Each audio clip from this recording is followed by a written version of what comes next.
What's that? Okay.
One just exploded.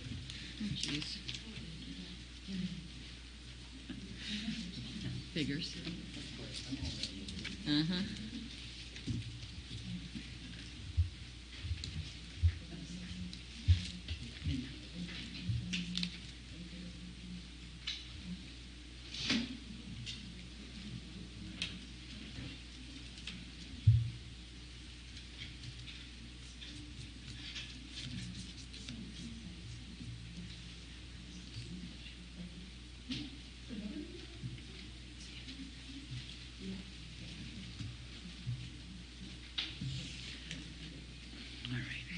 Is the board ready?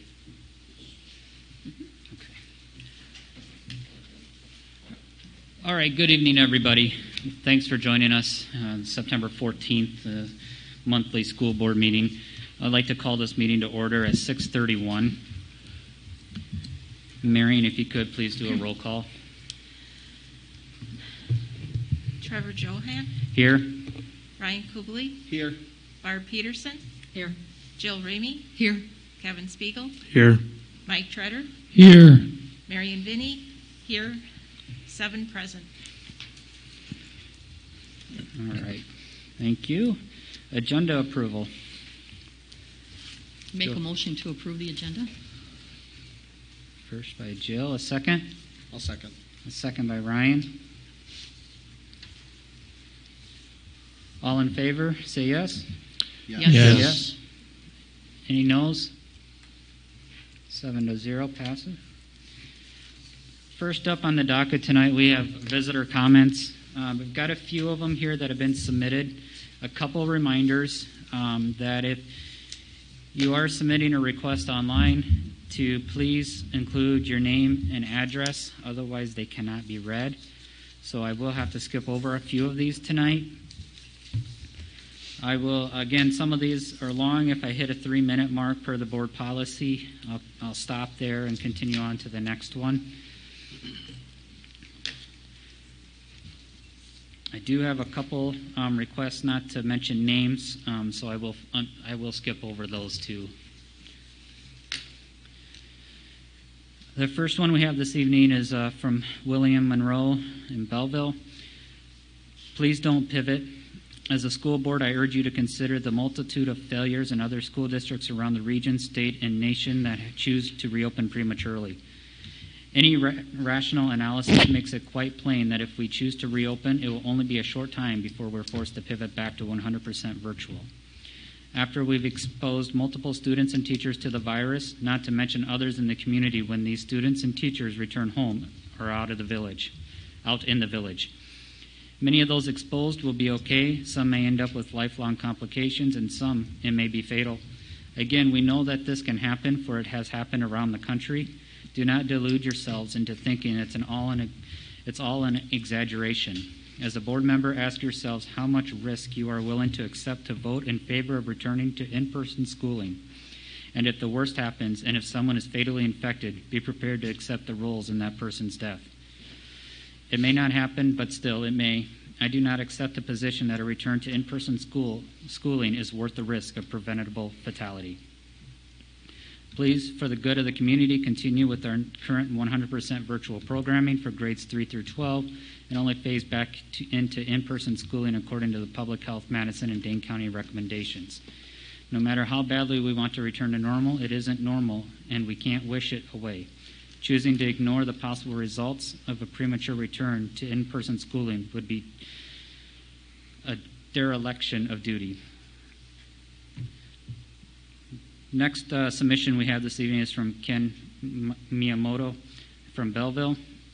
Hello to all. First off, a huge thank you to the school board, school staff, and teachers for creating an amazing virtual structure and learning platform. It exceeded many parents' expectations in the best of ways, and kudos to all the parents and students for persevering through a difficult situation. Here we are at our third school board meeting discussing whether or not schools should reopen for in-person learning.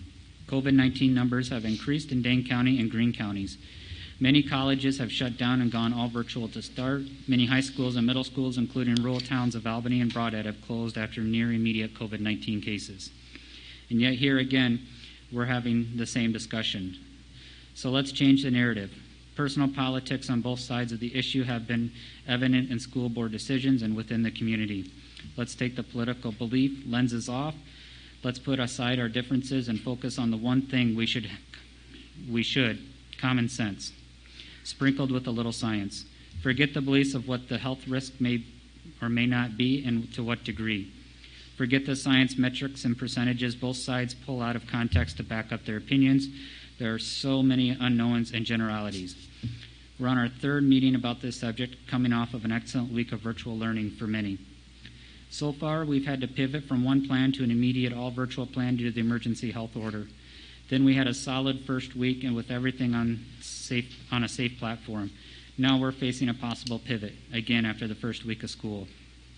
And common sense tells us if we're going to open the school again, the first time there is a positive case within or connected to the school, we have to pivot again to all virtual.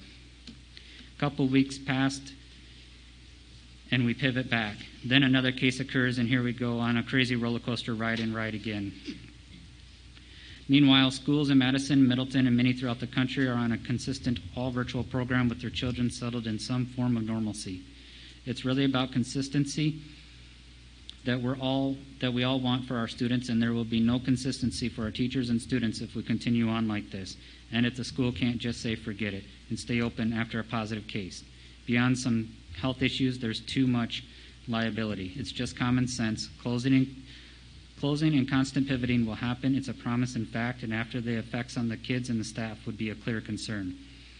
Madison and Middleton schools are wise enough to see that, hoping Belleville is too, and that we can continue on this consistent all-virtual platform until at least the beginning of the holidays when we can reassess. We all want children to be back in the school, but the circumstances can no longer be ignored.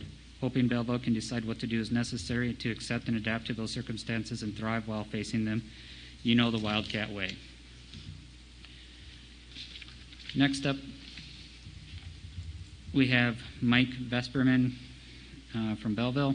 To the members of the school board, the injunction issued last week by the Wisconsin Supreme Court would allow us to send all students back to the school in person, but at this point, as a parent and a member of the community, I would strongly urge against doing so. The start of the school year has been full of uncertainty, but that has provided my kids with hang on a second here. The start of the school year has been full of uncertainty, but what it has provided my kids with is a routine they have not had since things closed down last March. Our children have been facing uncertainty for months, which has been caused a level of stress and anxiety that they should not have to deal with. To ask our kids to pivot again when they are getting back into a routine would be unfair to them and create more undue stress. All of us want our kids to be able to go back to school and get back to normal, quote unquote, but the fact that we are not ready for that yet. I truly believe that our school district and staff will do everything in their power to keep the students safe and healthy, but I also believe that there are factors out of their control. We were all asked to make changes when the emergency issue was ordered, and I believe our district did a tremendous job in doing so. Like I mentioned before, the kids finally have a sense of routine and have adapted tremendously.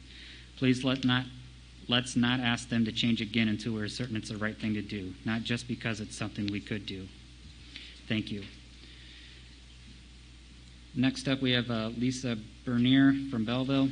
I want nothing more than my kids to be back in school doing face-to-face, but I worry it'll last 1 to 2 weeks and then sent home virtually. I want them to be more stable instead of back and forth.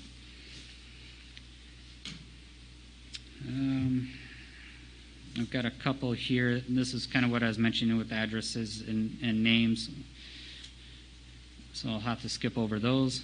Crystal Farren, I apologize for the last name, Farrenkrug of Belleville.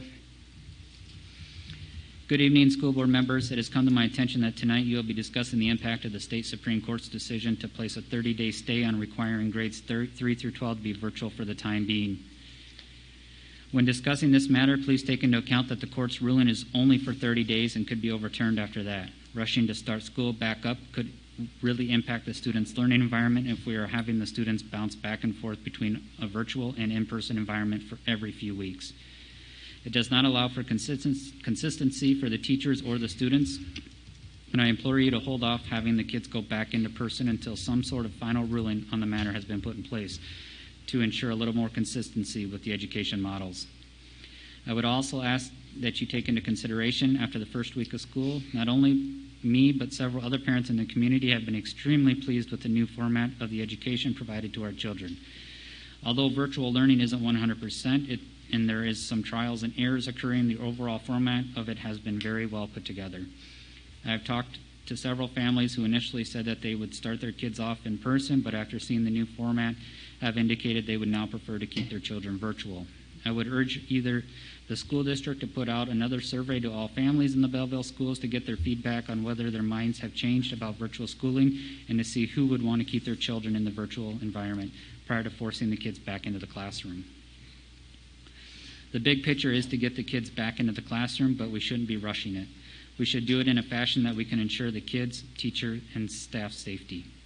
The Dane County Health and Human Services Department put metrics in place to help reduce those risks. We are seeing other schools from other counties nearby who may not have had such stringent metrics put in place that have now had to rapidly reverse course and go all virtual because of COVID in their school districts.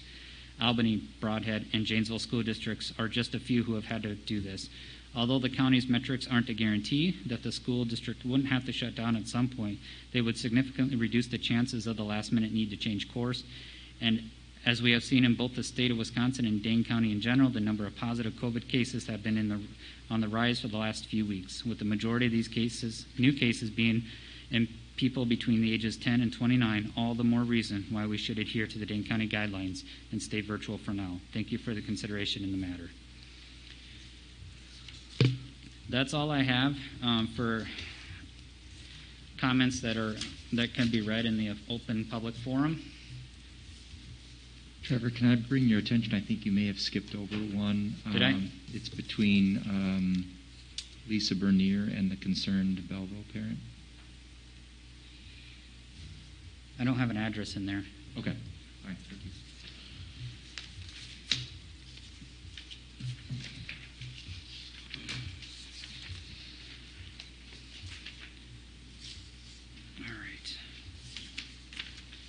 Okay. Any correspondences, Nathan? Nate?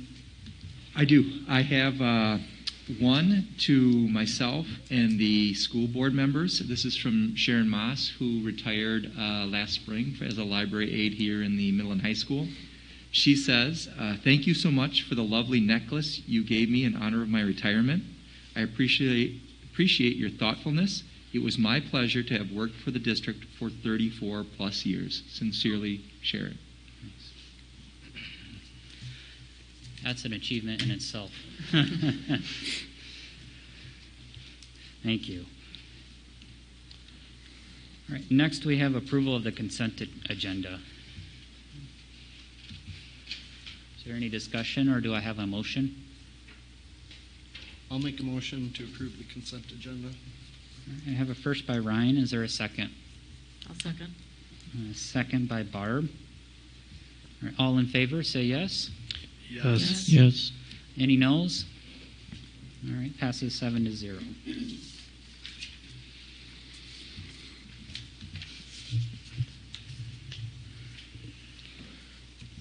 Next, we have district administrator reports.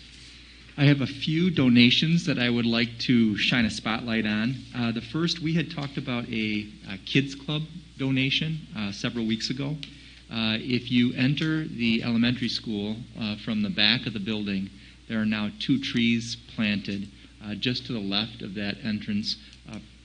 In my opinion, perfectly placed. They'll provide some shade during, when the kids are playing and back and playing.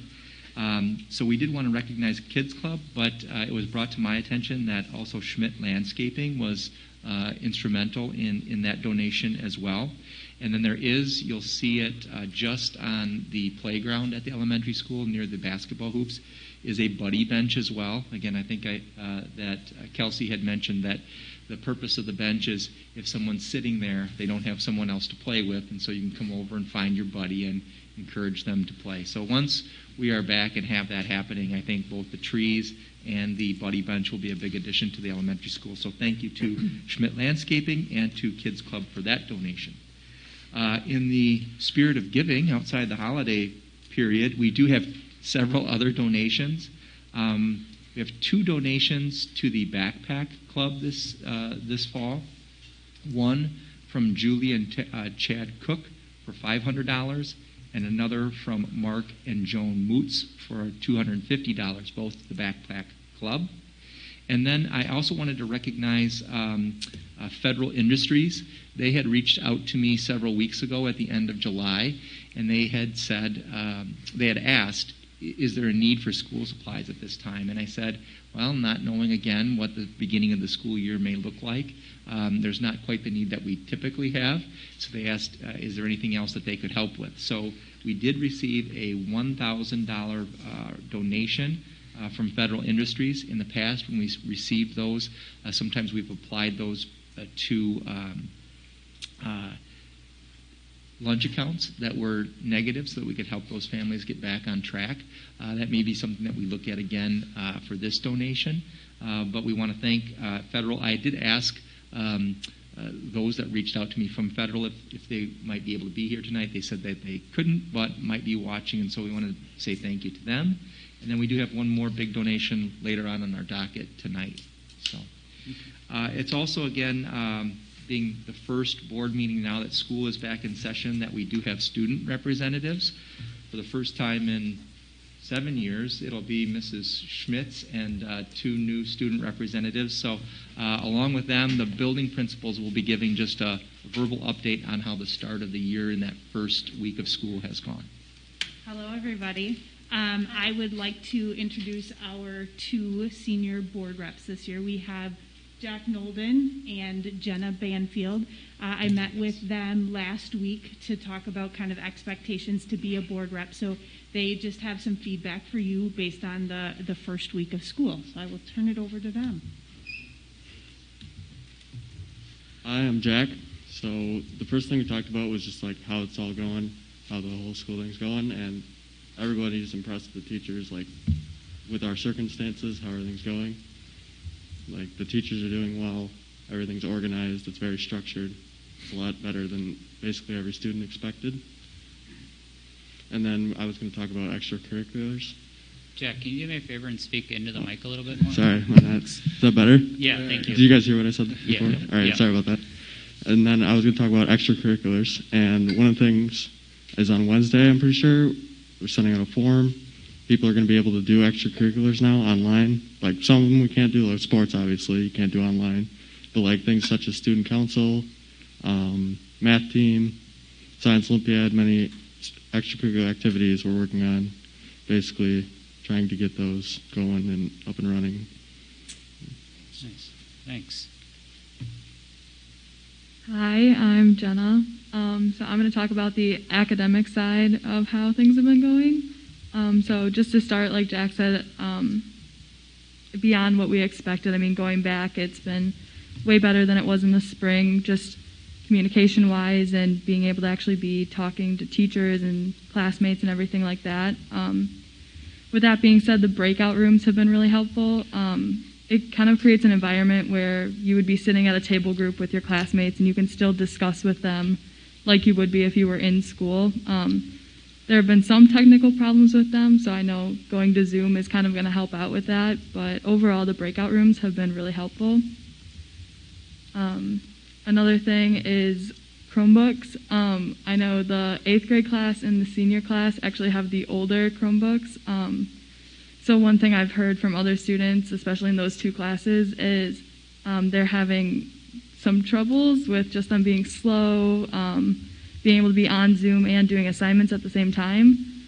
So maybe having some flexibility with those two classes, using personal computers besides test and quiz days or when there are exams, so that, or even using both of them at the same time, one for video and one for assignments, so that they're still able to keep on track in class even with their computers being kind of slow. Another thing was independent studies in classes. I myself and a couple other students have independent studies, and with that, attendance-wise, it's kind of been difficult because every teacher is kind of doing it a little bit differently. I know one person I talked to, they really haven't been doing attendance. They don't really know where to log in to do it. For me, I have to go and find a separate link and log into a different class to do mine. So maybe having like a Google form that kids can log into every morning or when their class is for attendance, rather than having to log into a call, would be a better solution to that. And then with that, having teachers post independent work at the beginning of the morning, so that no matter when the student has the class, they are able to do their work in that independent block. And then the only other thing I had was a positive. A couple of teachers have been doing kind of screen breaks when we're in class, because we are online and you're looking at a screen for 80 minutes on end. So giving students time during class to walk around for 2 minutes and look away from the screen has just been really helpful to stay focused and not be looking at a screen for 80 minutes straight. So, thank you. Yeah, thank you. Thank you. Thank you. I have a couple questions, if you don't mind. Yeah. Thank you for being the reps. But have the students given any thought to homecoming and some activities that might Mary, possible? can you repeat that into the mic? Sorry. Have the students given any thought to activities for homecoming? As far as I've heard, I haven't heard anything really about homecoming. We've talked about it. I mean, some people have said they want to, but there's like no chance really, because it's a huge gathering. Can't really happen in the current circumstances. Not a gathering, but anything virtually. Yeah, well, I don't think anybody's talked about that really. Okay. Thank you. I know I was talking with Ms. Schmitz earlier, and we usually do homecoming activities, homecoming week, the parade, decorating rocks, decorating walls. And I just brought up to her possibly doing a time when classes could come in and decorate their rocks, just as some form of homecoming when it normally would have been, or decorating a fence outside the school, something like that, to just give students the opportunity to maybe feel like homecoming wasn't completely skipped over, just to give students something to do. Yeah, that was one suggestion. Thank you. I have a question. What were the two classes that you had said had the old Chromebooks? The senior class this year and then the 8th grade class.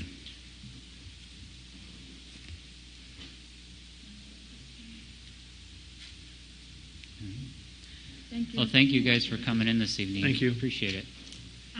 I do, before they leave and I do my principal report, I want to congratulate Jack. If you have not heard, Jack is one of 3 Belleville seniors that's a semifinalist for the National Merit Scholarship. So congratulations, Jack.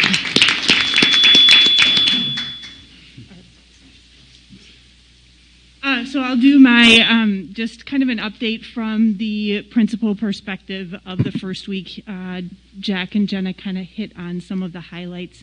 Number one, our teachers are extremely appreciative of the extra time they had at the beginning of the year, postponing the start date to prepare for virtual learning. I think that was that does have an effect on how well things have went this first week of school, and that they were very well prepared to teach virtually. We spent a lot of other time during those first 2 weeks during PD, also focusing on some social emotional activities with our staff, and then the staff have been doing that with the students as well. They do one activity per day, and it rotates through the block. So I think today it was their 5th block class that they led an SEL activity, and then we have 4 more throughout the week. So every day last week and every day this week, just to reacclimate students with their peers, kind of start to build those relationships. And then we will talk on Wednesday night at our staff meeting on how we want to continue that. Is it once a week? Is it twice a month? So that we can continue to give students some input and learn about each other, as well as kind of share where they're coming from in the home environment. As the Jack and Jenna had said, probably the biggest feedback that we've gotten from this past week is the breakout rooms are a huge success. Not only in participating with their peers and doing small group work. I was talking to a junior today where teachers are allowing some of the students that when it's work time, that generally when you get to work with a partner or something like that at the end of class and you're doing your homework, that they're even utilizing the breakout rooms to do that. So if the teacher can't help them directly because they're helping other students online, that students are in small groups where they can help each other still during the class period while they're working on homework. So that's another way that they're utilizing the breakout rooms. And then, as Jack and Jenna had also said, really working with our staff on how to build in those break times or get up and stretch and move times. And the staff have gotten really creative, but I know that is something that we need to continue to do more of, is giving them breaks away from the screen and letting the students know that it's okay when it is work time, that if you don't need help from the teacher, it's okay to close your Chromebook, work independently. There have been a couple of students who I've talked to today also where during their study halls throughout the day, because they do need that break, they're actually using their study hall times to go and do a workout or go for a walk outside, and then they're doing their homework more at night because they need those breaks throughout the day. So that's something that's definitely on the minds of staff and admin, and how to continue to incorporate that time away from the screens. We have kind of implemented from the staff, due to a request on them, there are so many new technology pieces that the staff are learning.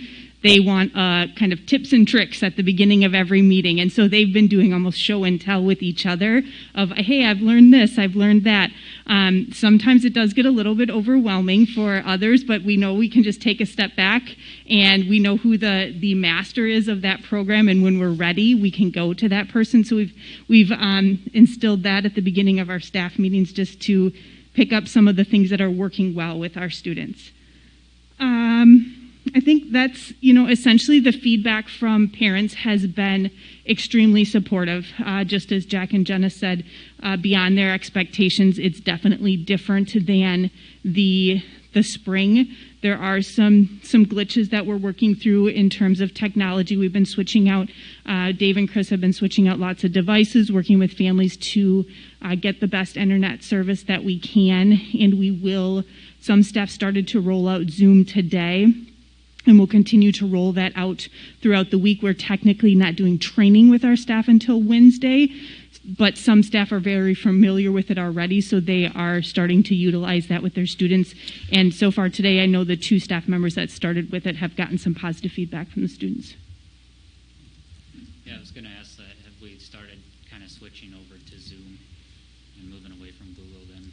Yeah, this we just got access for the staff and students today, and it was midday. Okay. So as soon as a couple of staff heard, they were on board right away. And then there are others who say, do we have to do this right now? I actually need some training on this first. So hopefully by the end of the week, we'll all be in a place to utilize it. Good, good. I know after Nate told me that our teacher has got, a whole roll of laptops set up to run the class. I'm like, yeah. We Yeah. need Zoom. Good. I have a question about the breakout times. So how is that working? I mean, is how do you sign up for a breakout? How does that work? How most of the teachers are doing it, and it's different in Google Meet than it will be in Zoom. In Google Meet, you have to pre-set them up, so the teacher almost has to decide, I want to split my class into 5 groups, or I'm only going to split them into 2 groups today. And they have the link with the students' names assigned. So group 1 has this link and all the students' names next to that link. And then when it's time to do a breakout room, whatever, your teacher will give a prompt and say, discuss this, or whatever they're going to have the students do. And then the students can go into that room that they're assigned, and the teacher can, and that's where Trevor's talking about all of these Chromebooks. Some of the teachers have them set up so this Chromebook has group 1, group 2, group 3, group 4, so you can see all of the groups participating, and then they can bounce. The teacher can go in and out of each breakout room, hear the discussion, get any feedback. The students can raise their hand in there so the teacher knows that somebody in that group has a question.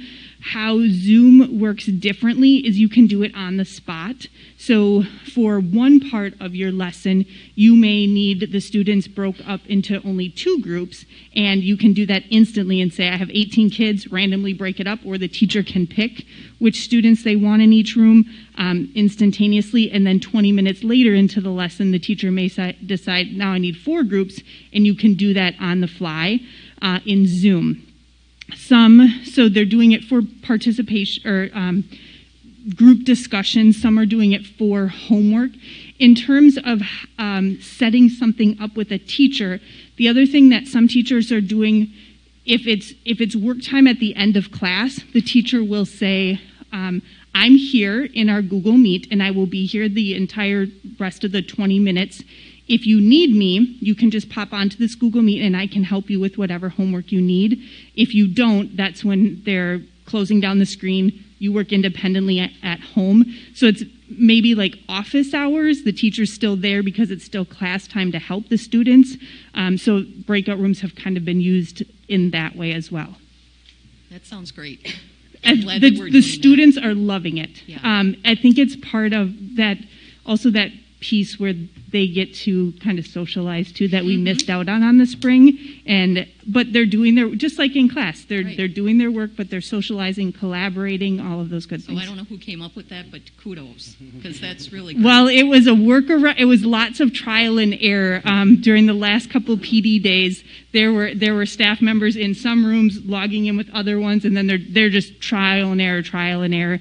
So I think that's one feature that Zoom does a lot better that we're looking forward to. Okay, great. Thank you. Yeah. Thank you. Thank you. I got a question for you. Do we have a requirement that the kids turn on their cameras? We do not have a requirement.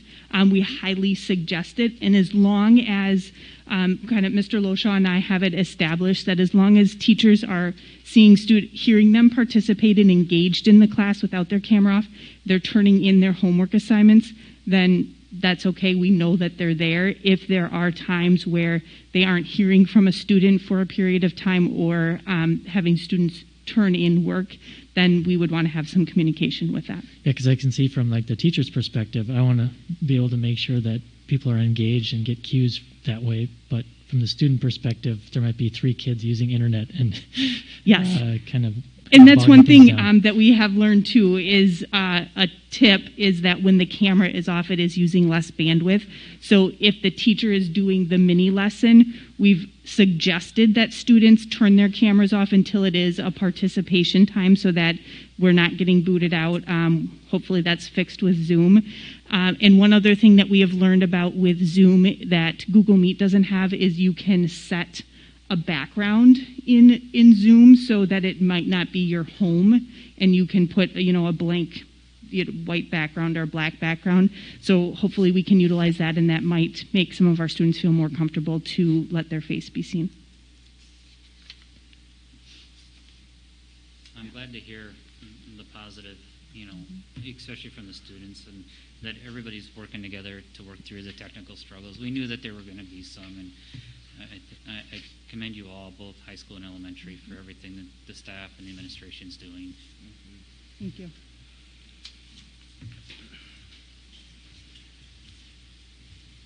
Hi, everybody. I know that we've had a few board meetings prior to this one since we started PD, but I did just want to highlight all the things that our teachers have done at the elementary school because they worked so hard over those 10 days. So I really did want to recognize everything that they did. So we started on August 17th with new teacher orientation, and we have 11 new staff members at the elementary school this year that we're working with. So we had, and a few were hired after that orientation day, so they've been trying to catch up. We had 2 days of Bridges training, our new math curriculum. August 20th was our first building professional development where we talked about transforming virtual learning and how to make it different than the spring, relationships, community building, social emotional health for students, and then how to connect as a staff with a lot of people in new roles and a lot of new staff members. And then the next day is when Nate called me at 5 o'clock and said, guess what, order number 9 is here. And so we had started preparing on that Thursday and then had to pivot on that next day. So then that was Friday night. We had our next professional development day on that Monday. And so we talked about the differences between virtual and hybrid and the logistics, and talked about building digital competency for our staff and our students and how to do that within the first week. That a lot of that first week was building community with our students, and then also how are we going to get them familiar with all the tools that we were going to be using. And that's where our staff had their first big training with Google Classroom and Seesaw as well. Then August 25th was led by Nate and Becca. And that was kind of our first big district-led PD day. And then August 26th through September 4th, we did health and cleaning training. We had teachers make their welcome videos. We talked about student engagement, lesson planning. New staff had to do additional training with Project Lead the Way and our comprehensive literacy model. They learned new tech tools. As Heather stated, we were trying to do like 2 tech tools at every meeting, so just giving them a little taste at every meeting that we have. And then we had some grade level alignment work. So what did we miss in the spring? What do we need to start with in the fall? And had those alignment conversations. And then talked a lot about what assessment looks like in a virtual world as well. So I just have to commend them because they worked so hard in such a short amount of time, and they really, really appreciated that extra time. So, excuse me. So then that brings us to September 8th, and we had both models going at the same time in our building. So we have 90 students in the morning that are coming and 84 students in the afternoon, and then 81 4K through second grade students that are learning virtually. So it's a pretty third split, a third in the morning, third in the afternoon, and then a third virtual. And then we have a total of 323 students learning virtually in our building right now. So some of the in-person highlights from the past 5 days, our staff, again, have all jumped in and are willing to help anywhere that's needed right now. We're trying a new reading assessment. So we typically do Fontes and Pinnell, and we found an online, essentially like running record that we were able to utilize. So staff had to be trained in that, and then our literacy coaches, our math coach, everybody's jumped in. They're trying to help all the students in person get those assessments done so teachers can focus on the core and getting their routines set up. And so we've got everybody helping with those assessments. Our little people have really started to figure out their rules and routines too. So it was, as soon as we started talking about our staff meeting and realizing that it was only 4K through 2 in the building, that we didn't have any of the older kids to help their siblings and things like that. That was a big undertaking that first day, but by day 2, kids are like, I'm good, I know where I'm going. And so that was Great to see. We didn't have any tears. We're not having any mask issues. Kids are wearing their masks. They totally get it. Just simple reminders throughout the day. And it feels great. I mean, it just feels great having kids back in the building, even though it's a handful of them. It just, that first day, it was like overwhelming how good it felt to have kids back in the building. So that was great. And our teachers are just adapting. They're trying to figure out how to fit things into a half day that they've done in a full day. But, you know, we're rolling with it. We're having those on-the-fly conversations about how things need to be fixed, but teachers are doing a great job. And then for our online learning experience, we've had awesome attendance and participation. That was one of the biggest fears from teachers right away is, what if the kid never comes? Like, what if they don't even come to day one? And we've had all of our students show up in some capacity. And so we're really working through those attendance procedures and what that looks like at an elementary level, especially because we can't guarantee that they have that access with families all day long. So we're being very open to whenever they're completing work. If it's at 8 o'clock at night, then we're looking at attendance again the next day and saying they did some work yesterday, they're counted as attending that day, because if that's when it works for their families. So we're really trying to work with families and stay open in that communication to make sure that we're just engaging them any way that we can and being really flexible with that.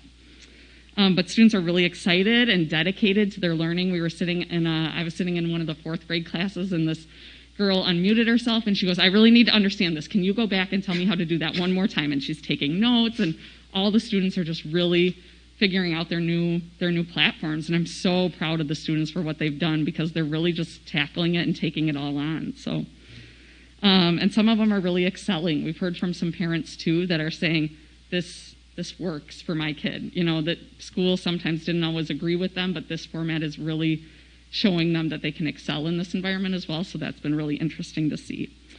And then Melissa and I were able to get into every virtual classroom at some point during last week. And it was really great to see the progression from the kindergarten classrooms all the way through 6th grade. So how they were doing that community building, how they were starting to teach digital tools and things like that. So teachers are collaborating across grade levels, and they're really doing that work. We're also using breakout rooms, and we're trying to figure out how that works for little people as well, trying to navigate multiple links and with families helping and things. But I was part of a 6th grade lesson where they were doing a getting to know you activity, and they broke out into 4 groups. And within their group, they were creating a Google slideshow to introduce themselves to each other. And so each student was doing their own slide, and then they were going to present it back to the whole group. So they were doing that collaborating together as well. So teachers are getting really creative with how they're making group work happen. So that has been great. And students, I stopped on the street on my drive home in between the end of the day and the meeting, and I saw a 7th grader, a 4th grader, and 2 4th graders. And I said, hey, how was today? He goes, I went to all my Google Meets and my homework's done already. And I was like, that's fantastic. And it was before 5 o'clock. So I said, that's great. I'm so proud of you for getting your work done. So, I mean, they're figuring out the routines and schedules. So things we're still working on. Transportation has been an uphill battle this week. Families registered for transportation before 3-5 went virtual and then never updated their transportation. So we've been working through some of those transitions as well. Food service went to all free for the whole district, which is phenomenal, and we're so thankful for that. But the tracking and trying to determine who gets meals, especially for 4K and kindergarten students. Do you need a lunch today? Sure, I'll take a lunch today, whether they need it or not. So we're working through some of that. And then technology, of course, just access to families, new systems, platforms, trying to have grandma and grandpa help sometimes, or mom and dad, or whoever the adult is in their life that's helping them learn at home. It's just kind of a learning curve for everybody. But overall, great first week. I mean, positive feedback from teachers. They're overwhelmed, and they're figuring it out, and they're kind of in survival mode right now, but they're really working hard. So. Thanks, Kelsey. Yeah. So, one question, I guess this is really for both you and Heather. Are you guys finding right now that is there anything else that you guys need to continue to be successful? Like that we don't have right now, but maybe the board should, help take a look at that. Is there anything that's been identified yet, or you're off to a pretty good start? Yeah, I think we are off to a good start. I think just being flexible right now and knowing that things may come up, as we go, and that everything's not in place right now, and so there may be needs that come up as we go, and the cost of things may shift depending on where we are. But I mean, I feel like we're in a pretty good place so far with how we've gotten things up and rolling. But there are, curriculums or things that could help us along the way that may come up as we go. But I feel like we're in a good place right now. Teachers just need some time and some flexibility and understanding that it's going to take a little bit. So, I don't know. Yeah, I would just reiterate what Kelsey said: flexibility, patience. This is a new thing, but kudos to our teachers. I mean, they have, it's like being a first-year teacher all over again. That's the input that I've gotten from teachers through those 10 days of PD, is we're starting over. And I tried to get around to as many teachers face-to-face today, just to knowing what the injunction that came last week and where are you at and how are you feeling about this. And the common thread is just stability. Like, we're ready. We've done so many great things the last week, and what we're doing is working. Of course, there's some bumps in the road, and you think about the future, and we have STAR testing coming up, and then there's parent-teacher conferences, and how do you make those things work? And regardless of what our learning environment is, our large environment is different. And so STAR testing is going to be different no matter what our learning environment is, and parent-teacher conferences are going to be different, but they have been so collaborative and problem solving around every issue. So I think what they would ask for is just flexibility and patience. Okay, good. I'm glad to hear that. I'm smiling if you can't tell behind the mask, but I'm really glad to hear the support, the structure that's there. I think you guys as administration are doing a great job as well, leading the teachers through this time. Kelsey, how is the cleaning going in the elementary school? It's going really well. So we have 4 custodians that come down over the lunch hour. So students are usually out of the building no later than 12:10. And so from 11:10 to 12:10, we have 4 custodians, and then we also have a part-time employee who comes to help clean as well. So they all have their rooms that they're assigned to that they go in and disinfect. And we have one person that goes and sprays down all of the lockers, all of the cubbies, wipes down handrails, wipes down railings outside the building, things like that. So I think they have a pretty good system worked out right now. It's going to be better when the misters come in and they can kind of get that system, but right now some things are on back order. So it's kind of all hands on deck. Teachers have been very satisfied with what they've been seeing, and then our night custodians have a little bit more time, but then they're disinfecting again after school and then doing all the regular cleaning, the trash and the vacuuming and bathrooms and all those things. But it's been going very well. Thank you. Okay, thanks, Kelsey. Thank you. Yeah. As Becca comes up for her report on teaching and learning, I just wanted to say, if I haven't said it before, the amount of time that Becca, Heather, and Kelsey have spent this summer, it has not been a typical summer. Usually they can get away and see their families. So I just wanted to say publicly thank you to them and their families, because it was not, this isn't a full-time job all the time, but this summer it never turned off. It was one thing after another to adapt to, and the reason that we have had some success here in the first week is because of all the hard work that they put in. And again, it was, hopefully next summer's not like that and they can get away and spend some time with their families, but they gave up a lot to get to this point right now. I guess maybe I have a question along those lines, but I think it was in your report you're talking about self-care and teaching. Are you guys making sure that you're not forgotten as well, and not just the teachers? I think so. Yeah. Take care of each other, I guess. Yeah. Yeah. I'm the candy lady. Yeah. Yeah. I don't eat very much of it, but I keep it in my office for everybody else. So this was my first stab at the teaching and learning monthly report. So I hope I hit everything. A lot of our summer was spent preparing for the multi-faceted plans that we have. So really I hit on one of the big things that's happening right now is we did implement 2 new math curriculums. So the middle school, high school is piloting Carnegie, and then Bridges came in at the elementary. And so those were kind of big pieces, and there's a lot to them. And so the teachers spent 2 whole days in August really focusing on getting to know those new curriculums. And I think it went very well. Yeah.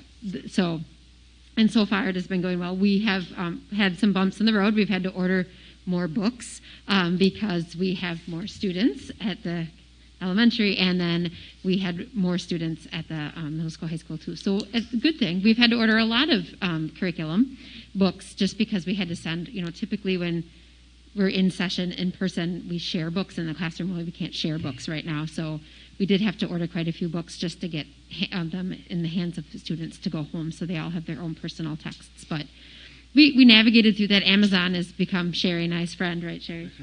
Yeah, we have navigated Amazon quite well. So, and then Jake Zier is implementing a new AP psychology text, so he spent some time this summer getting to know that. And then we, again, getting to know the new platforms. We purchased Seesaw. We have Learning A to Z down at the elementary. We picked up IXL here at the middle school, high school for reading. So we've picked up some other online platforms for the students too as well to help make that successful for students. And then, I talked a little bit about what professional development looks like. We're using the distance learning playbook. Melissa Whitmore and Betsy Jenkins did a training for it, and then they've been leading that here at the middle school, high school, and we're going to have Gail Doyle go through that at the elementary as well, so that'll get, and we purchased those books for all of the staff. So that has been very successful with the staff as well, using that to re-engage kids and think about distance learning in a different perspective. And we've done a lot of self-care, Mike, a lot of self-care. Yeah. So, and then the last thing I highlighted was the only real assessments we got back from last year, because the forward exam and I don't think did we take Aspire? No. Yep. So those 2 got canceled. So really all we had was the ACT, which our juniors took, and all of our juniors took it, which is awesome.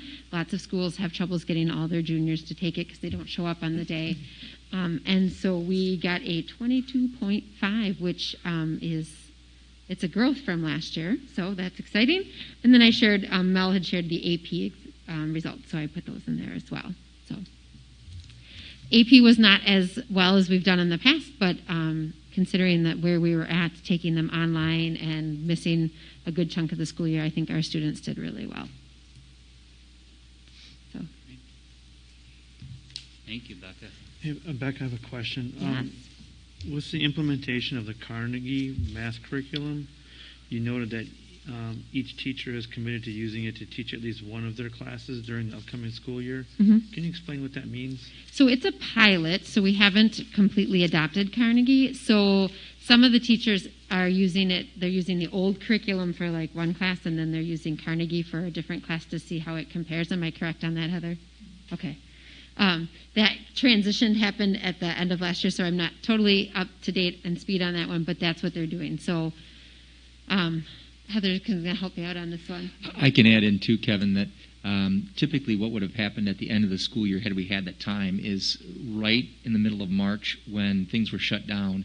The middle and high school math department, along with Kim Johnson in 6th grade, were looking at going to Carnegie, and we're trying to explore.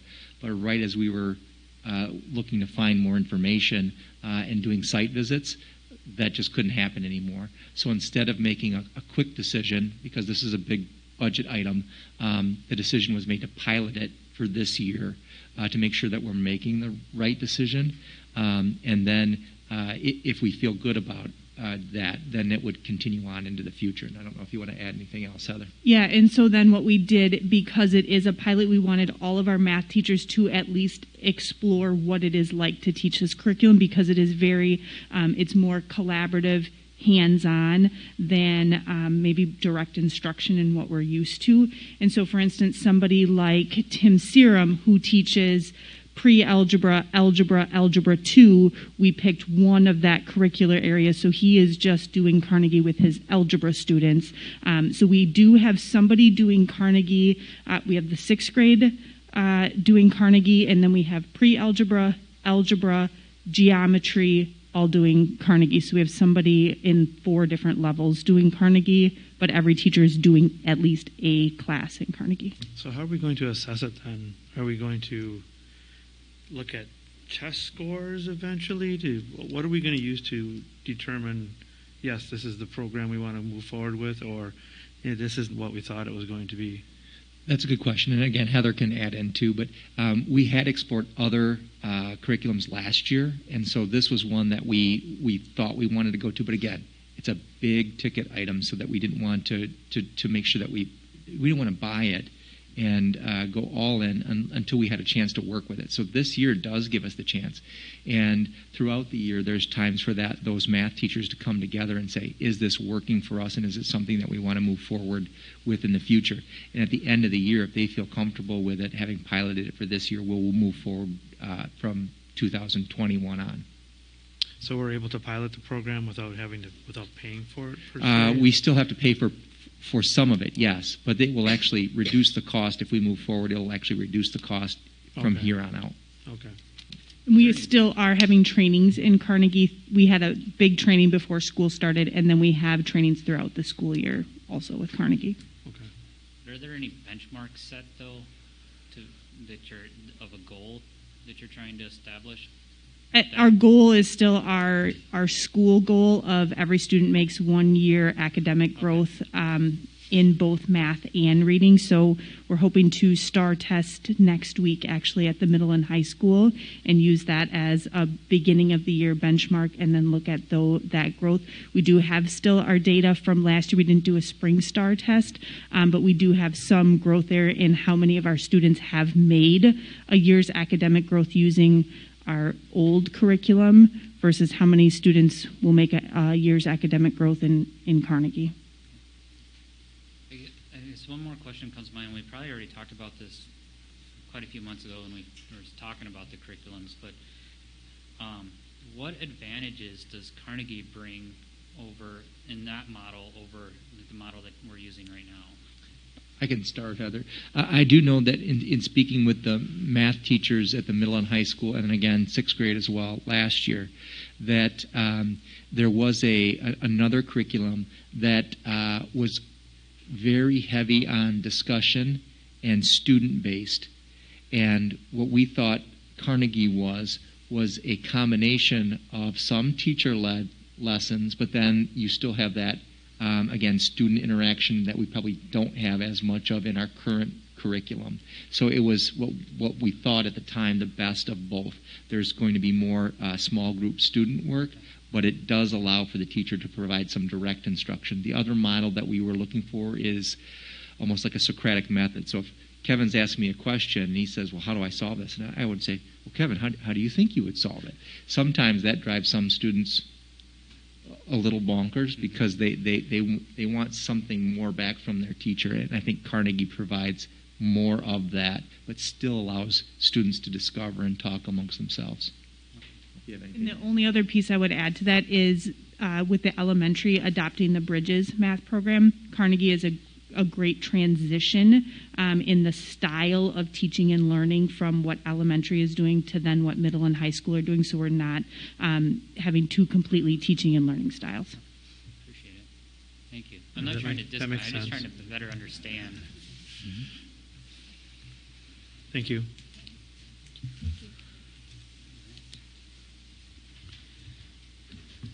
Thank you for those updates. So next up, we have a CISA 2 report. Anything from your side, Marion? Yes. We met the third Tuesday of August. And CISA 2 is working with the Department of Public Instruction on a $2 million grant for educational technology. The Department of Public Instruction will determine the per district allocation of that grant, and CISA Purchasing and CISA 2 will process the claims and pay vendors for the approved amounts. Part of this grant is that all purchases must be made through the CISA purchasing vendor. So we'll have more information. We're meeting tomorrow night. So hopefully we'll talk about that some more.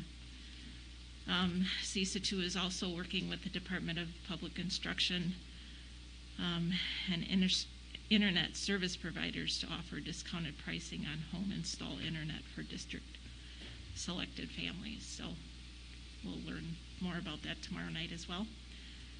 They're also preparing for the annual audit, which is September 21st. And then one other thing that we talked about are different workshops and other assistance to school districts. Tracy will provide some more updates on that tomorrow night. And then the report from the marketing department was they're coordinating with the Department of Public Instruction and specific internet service providers such as AT&T, Comcast, Mosaic Technologies, Spectrum, T-Mobile, TDS, to provide and help close the digital learning gaps for school districts. So we'll have more updates on that at the next meeting. So, any questions? I don't. Thank you. Yeah. All right.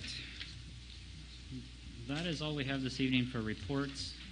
We have quite a few discussion items that we're going to move into now.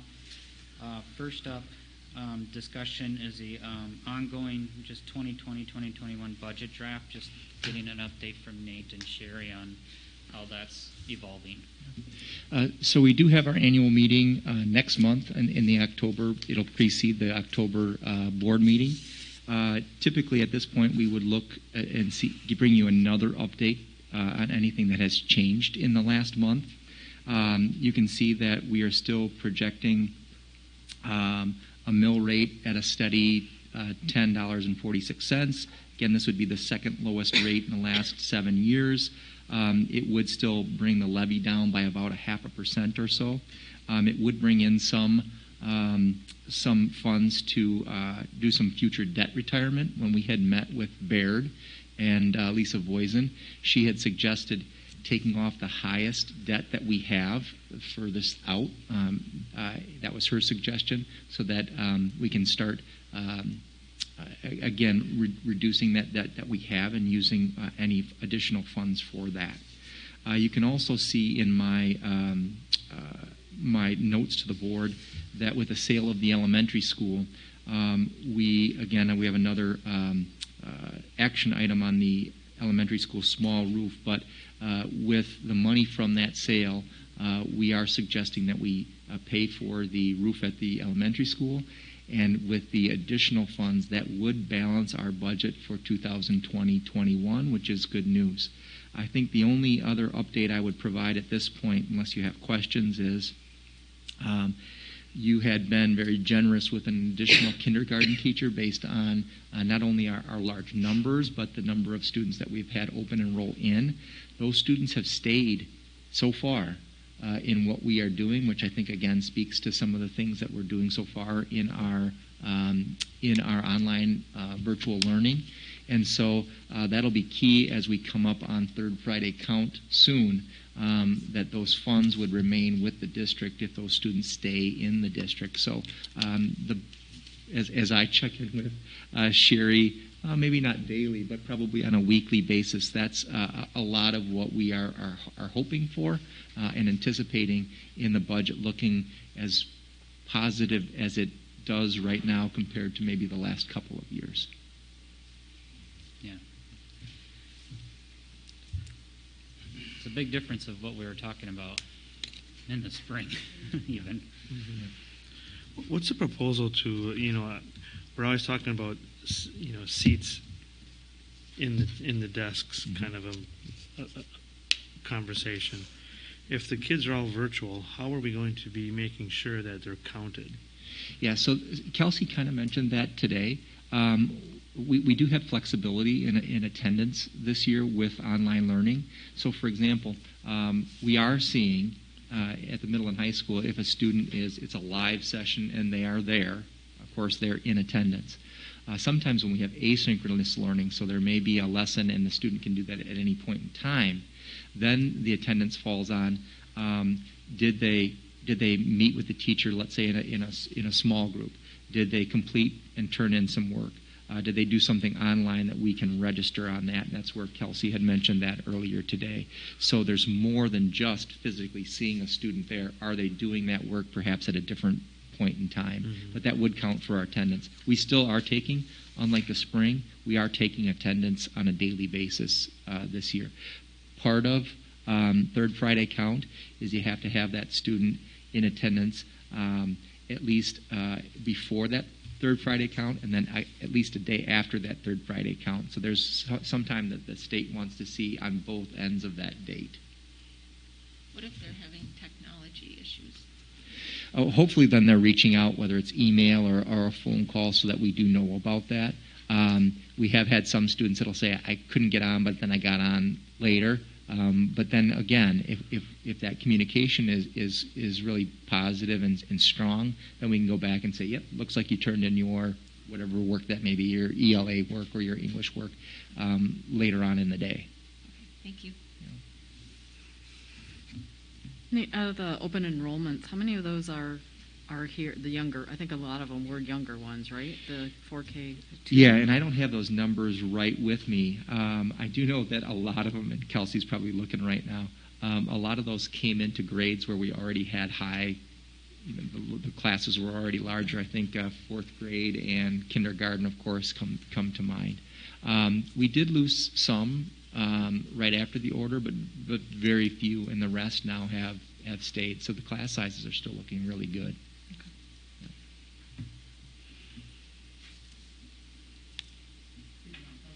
Sure.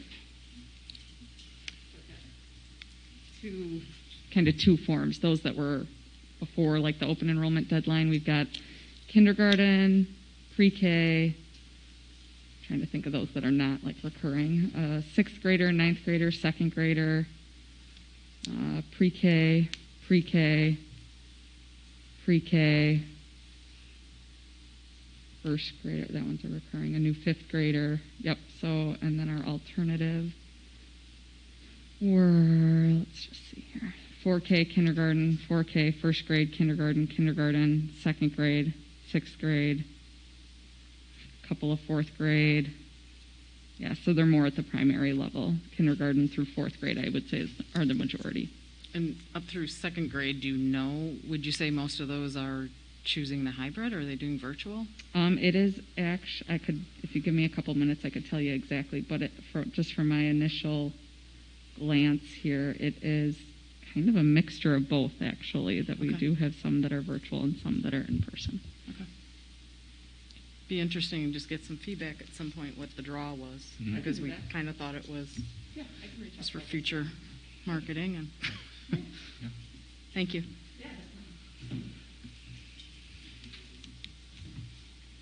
Any other discussion on the budget? Great work. You Good can news. You can thank Sherry. We try to stay on top of it. I have learned to make sure that I let Sherry know ahead of time anything that we may be thinking of, so that she can either say, well, maybe we should rethink that, or we'll find it. It depends. But we really, in this environment right now, we are having to be pretty flexible. Some things have come up that we haven't anticipated, and we have been fortunate in some areas, again, like our enrollment numbers right now. Thank you. Next up on the discussion is facilities used by outside groups. We wanted to bring this to the board's attention because we have certainly tried in recent years to be that community school district and to have partnerships with local groups. This year, I can tell you that we are looking at this fairly closely, just because of the situation that we're in. So in the past, just for like kitchen use, for example, what we had done is the board had waived that kitchen use fee depending on what the group was using it for, and if we had some type of prior relationship, oftentimes it was based on donations or scholarships. So for example, one of the very few groups that's currently using or had used our facilities since March is the community club. and the community club reached out to myself and Wayne and asked if they could use the kitchen for their chicken dinner. Again, the picnic was scaled down significantly from years past. And the reason that was allowed to continue was because those funds come back in scholarships to our seniors every year. So those are the kinds of things that we're continuing to do. Some of the things that we have for now turned down are things, are groups that are asking to use our facilities where we don't have that same connection or kind of reciprocation. And so part of that is also because it does put extra stress on our custodians, because we're having to follow these cleaning mandates that are in place after a group uses it. So we would like to, at some point, when things do get better, to open up our facilities again, because, and again, a community our size, it's important that we make our buildings open to them. But at this point, we've only allowed the community club really to use those facilities more recently. We do have, and you got an email from a student today asking about, now that the buildings are open again, could some groups come in, use workout facilities again after school hours, those kinds of things. I did talk to Wayne about that, and part of what Heather will talk a little bit about with the extracurriculars that are on an action item today is a protocol on when they're virtual and when potentially they could be in person. Again, we have some guidelines that we have to follow. But if we are going to have students virtual, we still want to have those connections with kids in those small groups. And so things, for example, like kids coming in and lifting weights in those cohorts of 10 where they stick together and then they're managed and then those facilities are cleaned afterwards. Or, kids playing volleyball in those groups of cohorts of 10 that are managed, and then we clean up after. That's what we're looking to expand to if the board is okaying our extracurriculars tonight. Because I think Marion had brought it up. It's important that we still have something for these students that they can look forward to outside of academics.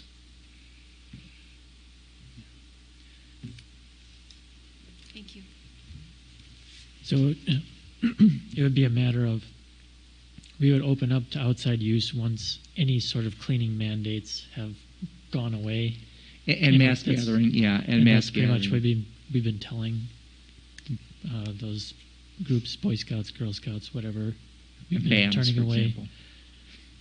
Right, and we, again, when we are able and we think it's safe, we would reopen to them. At this point, though, again, up until very recently, not being able to have our own students in the building during the day for academics, it seemed kind of counterintuitive to allow other groups to access the building. Yeah, it was just a matter of, they know that at some point we will lift this, and that point will be when X happens.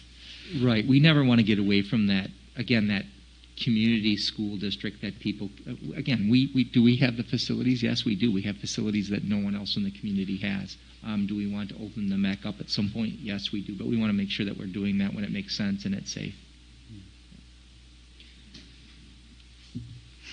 So, Nate, would you expect the groups that want to use the facilities within the school? So, and maybe I'm getting ahead of Heather. Maybe she's going to talk about this when she talks about the advisors. But I guess what I'm wondering is, would you be bringing forth a plan, letting us know what the capacity limit would be? And when I say that, I'm really talking more from the custodial end of it.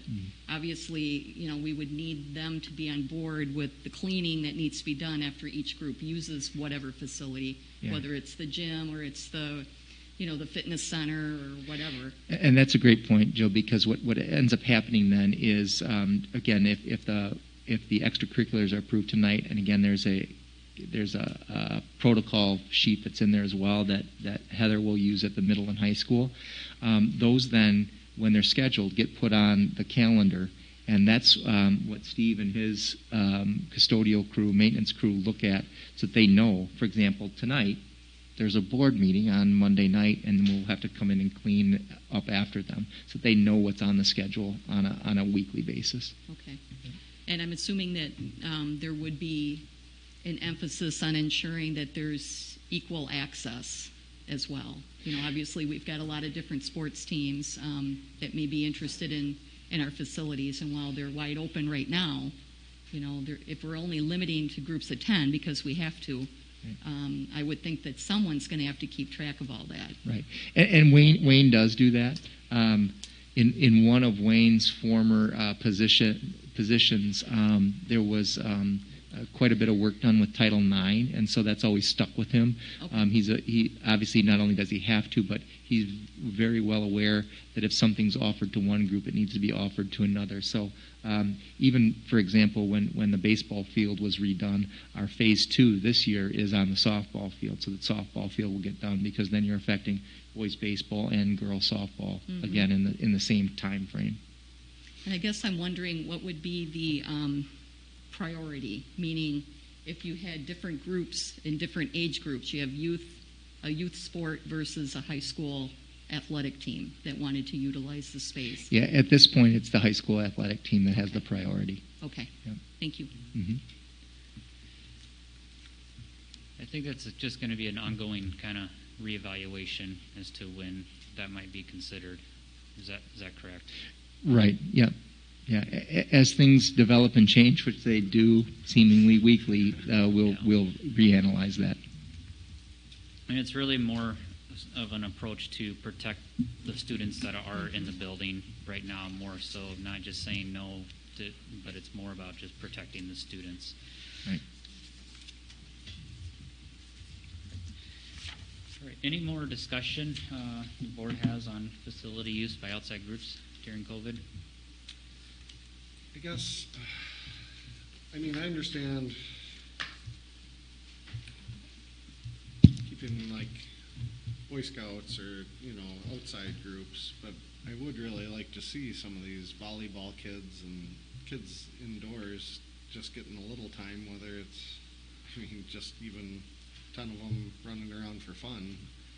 I mean, there's not a lot for these kids to do, and as it starts to get cold out, it's going to limit the options even more. Agreed, and that is the plan, hopefully starting And tonight and moving it'd forward. It'd be really great to give them something that they could do, and, you know, and I think it's a personal choice whether they partake in it. Yeah, but I guess things like basketball or volleyball, how much cleaning protocol is there? Do they actually go sanitize the floor after that? Or? In the gyms, it would be limited. It's the fitness center that's a little bit more detailed because of all the padding and yeah, that all has to be wiped down. Actually, though, the protocol is for the fitness center that the group that's in there does that, and then the custodians come in afterwards to clean up. But I suppose that you could with the gym floor, once we get the misters.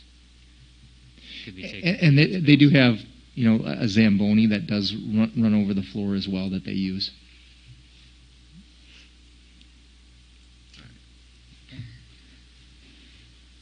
All right, next up on the discussion tonight is impact on state Supreme Court decision. So Nate's spent a lot of time on this, obviously, and rightfully so. And he's kind of come together with just a few kind of discussion points tonight. Again, this is just for discussion this evening. There is no action item on this. So Nate, I'll stop rambling there and let you kind of take it away. Sure.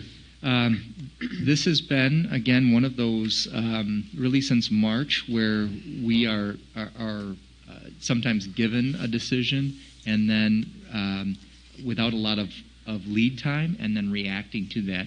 Typically, we'd like to be a lot more proactive than we've been able to since March. So I did have the chance to talk to, again, the board's legal counsel, Bob Butler, on what impact this would have, along with our insurance company and any liability. Our insurance is through Tricor, John Gibson, and then they have their own legal counsel, Lori Lubinsky, who is accessible to us. So I did check with them. I'd just like to start the discussion by saying Since August 21st, when we did get an emergency order number 9, so much of the staff's time, as you heard, from Kelsey and Heather tonight, has been spent on this virtual model and getting it off the ground, thinking that this was going to be something, based on what we were told at that time, was going to go on for quite some time. When we initially looked at the numbers, if you recall, we were looking at numbers of 39 cases on a daily average over a 2-week span, 39 to get to having grades 3 through 5 back. At the time that the emergency order started, the numbers were in the low 40s. And then 19 was that number at grades 6 through 12. So we were anticipating that this was going to be something that was going to take a while for us to get our 6 through 12 students back in the building, and potentially 3 through 5 much sooner than that. So we have spent a lot of time preparing for that virtual option. The other thing that we were able to talk about with the directors, myself, and the principals today was that we've got a week under our belts in this system, only a week. And as you've heard, even from the students tonight, which I didn't know what they were going to say, but the start has been successful. Even from the parents that we have heard from, it's better than what they anticipated from the spring, and they're pleasantly surprised with where we have started out this fall. And again, it's only a week. I think our concern is the consistency of this. As we look ahead, and now we have the ability to bring students back into the building at some point in time soon, potentially. Where is that consistency going to lie?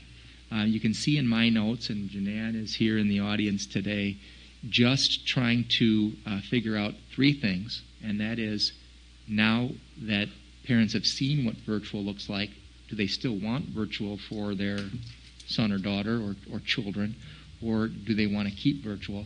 That's going to be a survey that we should do with parents before we make a decision, I believe. It is going to take some time then with busing, and then finally food service. With food service alone, we would have to order food, and right now, Taher had laid off its employees, so there are no Taher employees to do any work right now in the school buildings, and that's in my advisory to the board. Our concern as an administrative team is trying to avoid bringing students back too quickly, having an outbreak, and then having to shut down buildings so that we are ping-ponging back and forth. Unfortunately, and we won't name the districts that have had that happen to them already, but you hear about districts outside of Dane County, close to us, some very similar in size, that are having to deal with that right now. And although, and I'll make this very clear, even for those at home, none of us went into education so that we don't deal with students on a daily basis. I mean, do we want students here? Yes. I'm not tooting my own horn, but the reason that I go down to the elementary school when I can is so I can see some kids. That's why we went into education. We didn't do this to sit in an office and look online every day.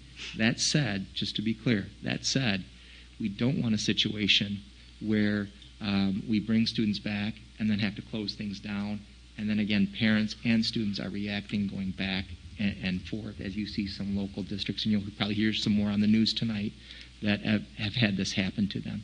So our suggestion would be is that we look to bringing students back sometime out into the future, whether that's at the end of a month or at the end of a term, so that parents can prepare for that. And I know parents, I've heard from some parents that would like to be back immediately, right?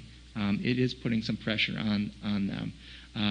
But I believe that it would put more pressure on if we're having, again, to ping-pong back and forth in between these models, so that we show up on one day and we could be closed 2 days later and having to tell parents we're back to where we started, as opposed to setting out a date further into the future where this could potentially be a much smoother transition, or even a phase in. So I'll leave it at that for the discussion.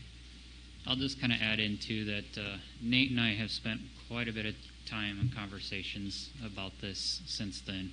And really those conversations every time has led me challenging Nate to go back to the elementary, high school principals, and get their intake on it, to have them put a plan together to bring to the board rather than the other way around. They're in it every single day, bring their recommendations forward.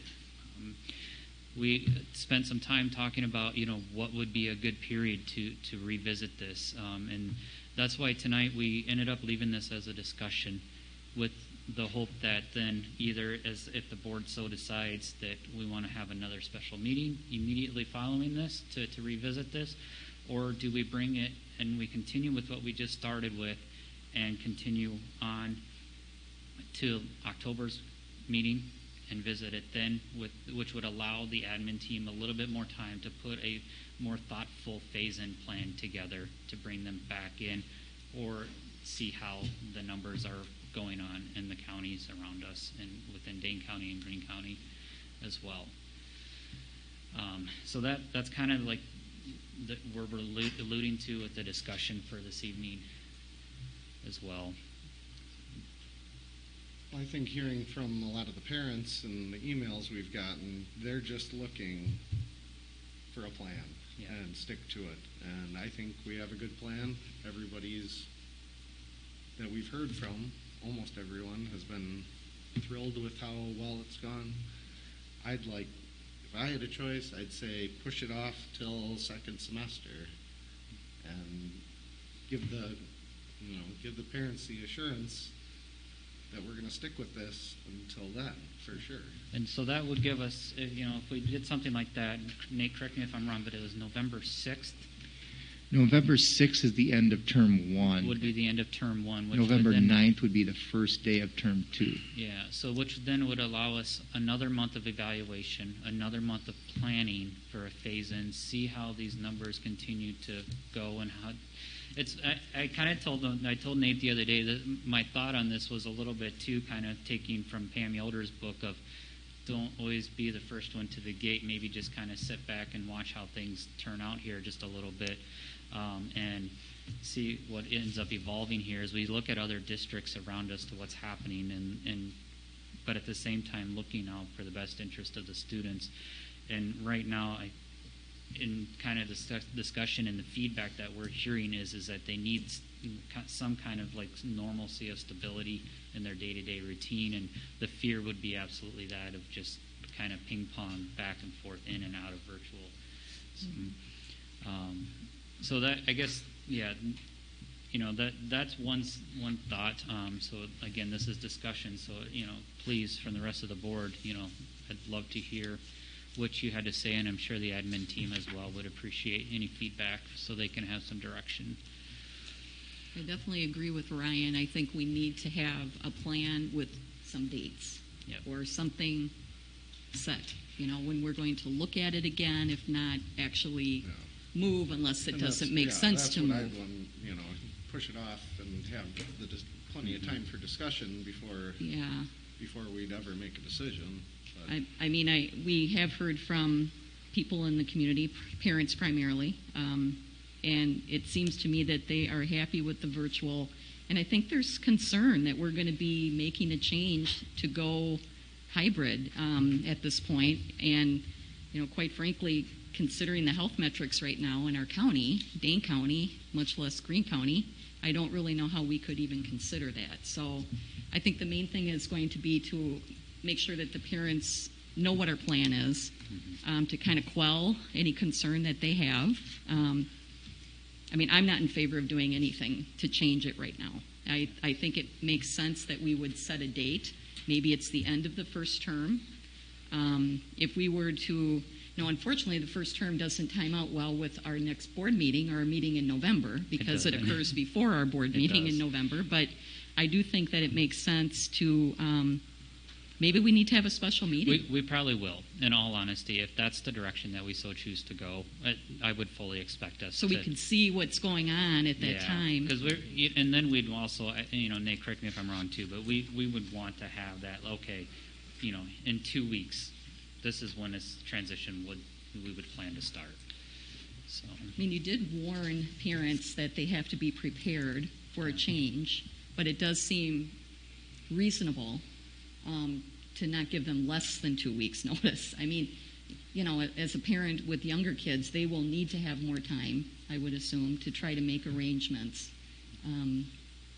I wouldn't want to give them any less than 2 weeks' notice. And the team as well may need, even 3 weeks, as Nate kind of outlined a little bit as well, too, just to Right. prepare the facilities and survey parents and how many would actually be coming back and how many would stay virtual. Mm-hmm. So I think that would buy time for that to happen as well, too. Right. And as you just mentioned, Trevor, about surveying parents, I think that would be a valuable thing to do. Oh, I don't think we cannot do it. I absolutely believe that we have to survey the parents. I'm very strong on that feeling, and that the parents, we need to listen to what they need. They know, yes, our teachers know, what those students need as well, but with the parents that are at home, they're seeing those students and their reactions, and they know whether or not they can continue virtual or if they really need that setting of being in the building. So I don't think it would be fair to the community if we didn't. Yeah, I agree with everything that was said. Also, I think we have to be fair to the staff and not jerk them around. They've put so much time and effort into trying to make this work, and it is a lot better than it was in the spring, and their efforts are showing that. Mm-hmm. We have to give them some respect as well, and let them go through the course of trying this, improving it, and I don't want to be ping-ponging back and forth. I think that would be a disaster.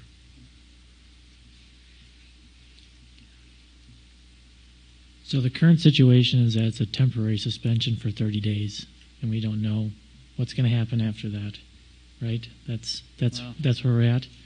Nate, I would go ahead and give the board Bob Butler's words. Yeah. When I talk to Bob does not. So Bob Butler is the Wisconsin Association of School Board counsel that we all have access to. Bob does not think that public health will challenge this and try to reverse this. He did say, because it's very clear in the Supreme Court ruling that's out right now, that the Department of Health Services at the state level has the authority to close down school districts, but at this time, the local county level does not. So that would be Public Health Madison and Dane County. He would not give any specific advice on whether he thought DHS would come in from the state level and do that. So he anticipates where this is at right now, this 4-3 vote from the Supreme Court, to stay in place. But to answer your question, it's not over yet, but he doesn't anticipate a change from what's happened right now. And kind of what we've seen so far coming out of the DPI, I don't know how much that they would actually step in at this point either. I think they're really going to just leave it up to the local school boards. There'll be advice offered and recommendations. I'm not sure if they're going to put anything out. And although this is new for Dane County, this is exactly what every other county in the state has been dealing with all along, that it's been a local decision and not something that the county has taken upon themselves. Because this Supreme Court ruling will have a much bigger effect, right, on the entire state, so no other county is going to be able to push through an emergency order to close the districts. The other thing I was going to bring up was the recommendations are still in place for the metrics that we should adhere to, and I would prefer not to have to come up with our own that we want to abide by. So, I mean, that's where I would be at the very least, still sticking to that. And I guess with the planning aspect, it's hard to plan when we'll hit those certain benchmarks, and they'll be maintained till November 6th or whatever. Yeah, you are right. You bring up a good point too. That's something that Nate and I have discussed a little bit too as well. Is that now that these are just recommendations, how do we handle that? Do we follow those recommendations as a board, or and as a district, or do we go off on our own? And really kind of listening from Tri-Corps' perspective and stuff, it is still their recommendation that we follow the guidelines posted by Dane County as recommendations, and not deter too far away from that if we're looking at a liability, from a liability perspective. I think the thing to keep in mind is the metrics are for going back to school all in. There isn't a metric that is out there to go to a hybrid. Yeah, to have kids physically in a building, or all of them, Correct. Whatever you want to categorize that as. So even the hybrid model would fall into that under the same metric? Correct. Okay. Yeah, in their minds, having any students in the building is the same as having all students in the building, really. Okay. In checking with the superintendents last week, and again, I think you know this, but the superintendents in the county have been meeting weekly as opposed to monthly, and each of those meetings is attended by somebody from Dane County Emergency Management and then Public Health. The superintendents had requested that they continue to provide this data because, as the board has even said in the past, none of us are qualified to come up with our own metrics. So if it's the county, whether we agree with them or not, but they have metrics, at least it's something that's across the board that somebody qualified is coming up with. Yeah. Nate, can you remind the board as well too when the next evaluation was going to be by Dane County? Was it September 24th? That was just, again, when they came up with when the emergency order came out, Okay. they were going to look then at 2-week samples. So that would have been the quickest that anyone would have been back in. So that was would have been a week from today. Right. Would have been the quickest anyone would have been back in. Okay. But they're still looking at a 4-week trend, right? Right. They really look at 2-week snapshots. Yeah. And as you can imagine, public health has really backed off, knowing that their power has been cut out from them. So again, they're saying these are our recommendations to you. There is no order in place at this point. The only thing I wasn't sure about was the recommendations now. Is there any use in trying to get any kids in that might have a special need, like internet access, certain therapies, whatever? And that is something that now is available to us. So we have really struggled with students that do not have internet access. And we're talking about students that may that have a service. It's just not a very good service. And one of the changes that we made is with all these live lessons for the fall, it does stress what they have at home. We have hotspots that we have used. The problem is that if you don't have internet, the hotspot's not going to do, if you don't have a strong internet service, our hotspot's probably not going to do much better for you than that. So one of the possibilities that we do have at this point, especially for people that are really struggling, is they could come in and use the library. And that's one thing that we'd have to work with the principals about, is we'd need to know who is coming in so that we don't have 50 kids at a time, because we still have social distancing rules. But that would certainly be one that would be an option for us. That, along with we have not had our English language learners in because they weren't part of the original order, or students with 504 plans. All those groups, along with students that have IEPs who have, until recently, not been able to be in the buildings, those would be groups that we'd be focusing on in the interim between now and whenever we come back to this. So does that present a problem in being inconsistent in applying our rules, and Well- from an insurance perspective, and like where do we cut off? Like, okay, we want these kids in, and this Yeah. is what you have to do. And you can see in my advisory what I was told by both lawyers is take it slow and phase it in. And that would be that first phase in, Mike, is to have those students, and they have plans. And that's how we've explained it, even as a building principal. Some kids say, like, well, how come this kid gets to do this and I don't get to do this? And you have to have a fairly direct conversation that there's other students that have things in place that make this possible for them. And so that's where language plans, 504s, and IEPs come into place. The internet access would be one that we would have to explore. We knew we had some issues with equity in the spring. I think we're in a better place right now in the fall. But like I said, I think our system is being a little bit more stressed because of the number of live, streaming lessons that we're doing right now.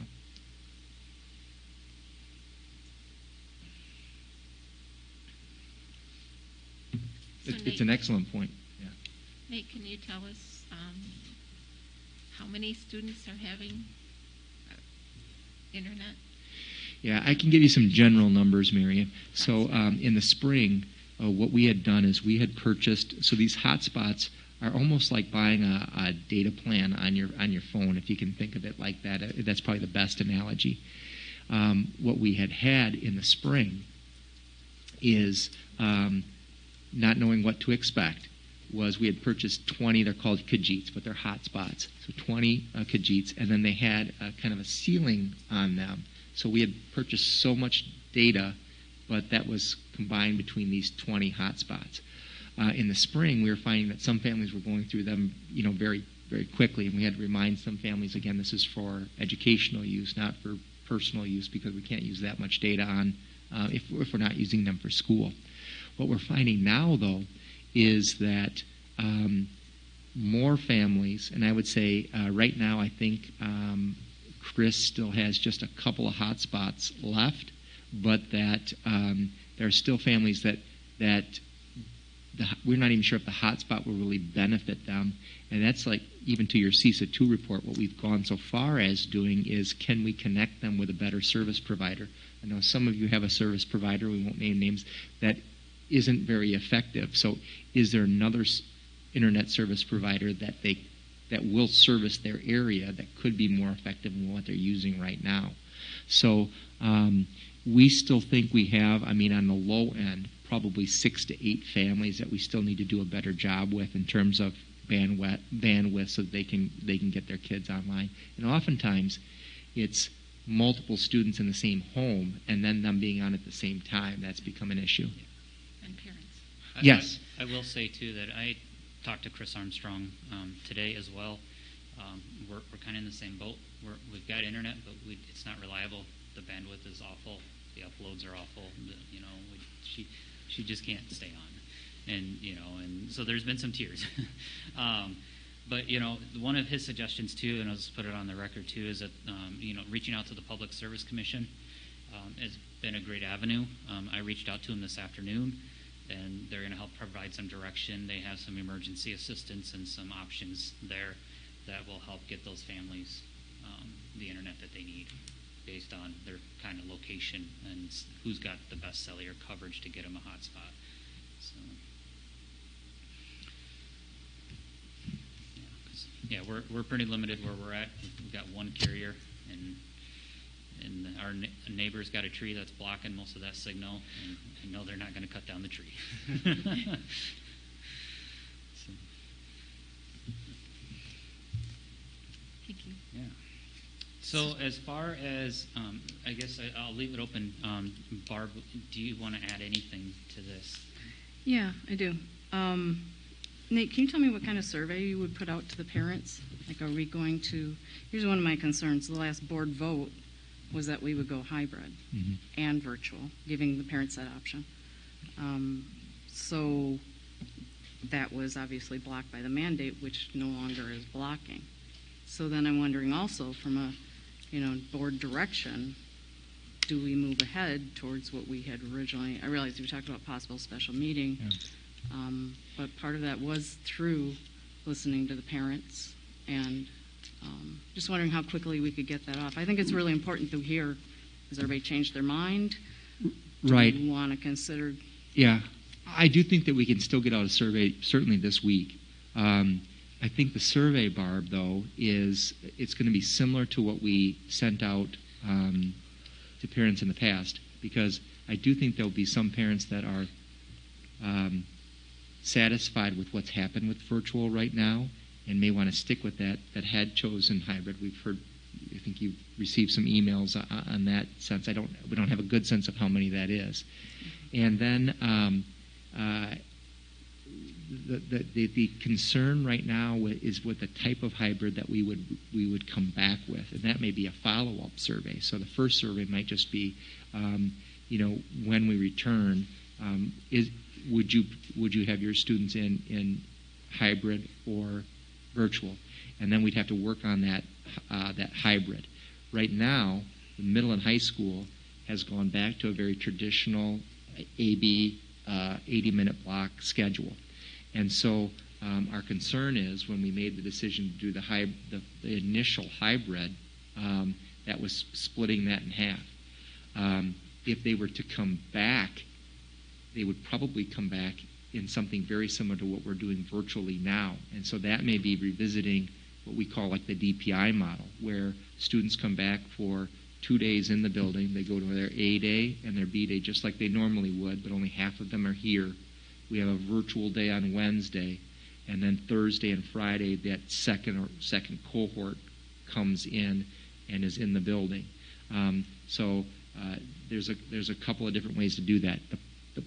The thing that we're struggling with right now is because we started virtually, to be able to transition, we're really going to have to try to keep the same model in place at the middle and high school because of that. Otherwise, you would be transitioning from one hybrid into a different hybrid, and then if we were to go all virtual again, whether it was a shutdown or something else, then we'd be transitioning back to what we're doing right now. And Kelsey, I'm not sure if you would have anything to add on the elementary school. Thank you for coming up. I'm sure the viewers appreciate it. Yeah, absolutely. I think it's just that consistency piece that families are looking for. And so if we are switching in and out, daycare is a huge piece of that, and setting up their platforms as well. The way teachers have things set up right now is a total shift from in-person teaching, even half day. And their days are typically not quite a full 7-hour day the way they have things set up right now. For students, it's definitely a full 8-hour day for teachers, the way that they're meeting with small groups and one-on-one with students. But yeah, it would be a big shift in terms of the way that they have their lessons set up and how they've kind of split up responsibility between team members as well. So it would take a lot of time and a big shift to get things back to in-person and then back virtually again as well. Did that answer your question, Barb, about Kind the of. hybrid model? I still have questions. Just, we were going with, we have to have 3 different ways to approach it, right up till we almost started. So I'm kind of wondering, how were we going to address that then? We fully knew that we could quite possibly shut down when we voted for that originally. So how were we going to address that? I get that we started differently. Yeah, I think the emergency order really changed that, because had we started the year in the hybrid, then we would have kept that model going into virtual.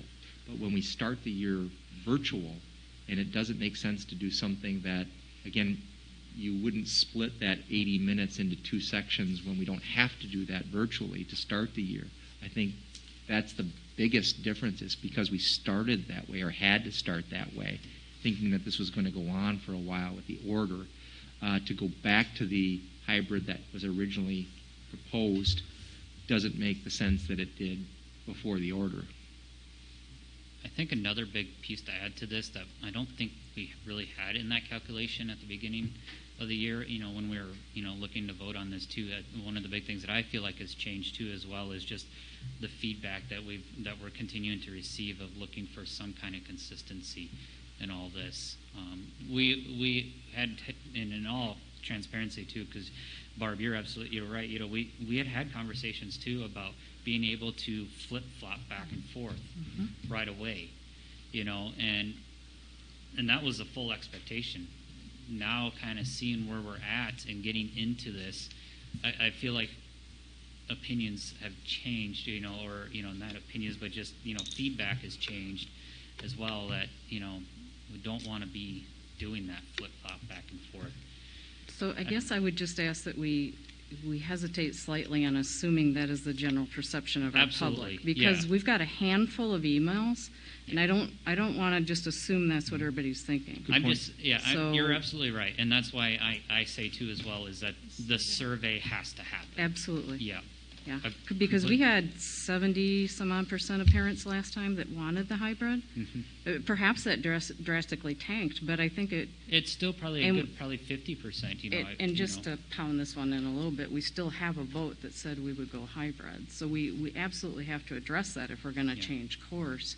That said, let me be very clear. I cannot imagine the amount of work that our teachers have had to go through and our administrators, and I fully love you for it, respect you for it. I can't even fathom what all that entails. I just still think it takes a look at, our last vote was this. Mm-hmm. I got it. Things changed. Yep. But, yeah, I think we need to go back to the parents and see what they're thinking as a whole. Yeah, we could certainly get a survey out yet this week. Yeah. Can I just say I'm hesitant to send out a survey this soon? We've had 1 week in the virtual model. Could we give it a little more time? Just so parents have a chance to acclimate, students have a chance to acclimate. 1 week does not seem like enough time. That's my opinion. I'd like to give it at least this full week, maybe, before we would survey. So let's do this. This is a discussion, right? There's no actual action by the board, but this is kind of to help give the admin team some direction, right? Mm-hmm. So we can continue to converse about that. Let's kind of talk about timeline then for a few months. Let's break it down that way as we kind of try to work out a path forward. And I think we can completely do that in a discussion setting Mm-hmm. here. So we are coming up. So if I think we got to work backwards. Is that right? Yeah, we've got to work backwards to be able to go forward in this case. So I think we've kind of all decided on that. We all agree that this has to be visited. We have to talk about this, and we have to have a path forward, and we need a plan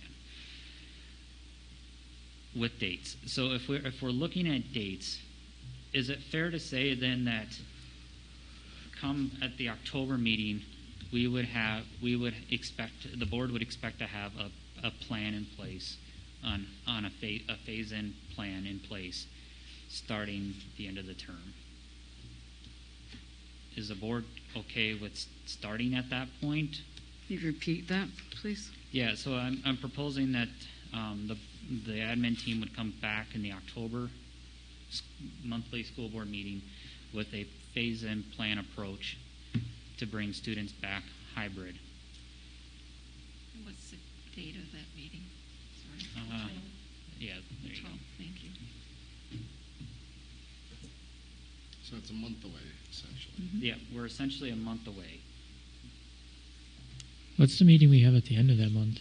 What's that? What's the meeting we have at the end of that month? That's, I think we've got to certify the levy at that point, Sherry. Yeah, we always have a very quick a special meeting, not an emergency meeting, to certify the levy. And then working backwards, because we want to make sure that the parents have some time and to get the survey completed, and then for the admin team to have some time back to address it. Would it be fair to say that Wednesday or Thursday, September 23rd, 24th timeline would be a good time to send that survey out, which would then the admin team would potentially have, and we could put a deadline date on that so parents know when they have to get responded by. That way the admin team would then have the last week of September and the first week of October to formulate a plan and to start working on anything that they would, feel that they need to, as far as like logistics wise and stuff. Does it have to be just one survey? I mean, can't we send out more than one survey to gather the information that we're...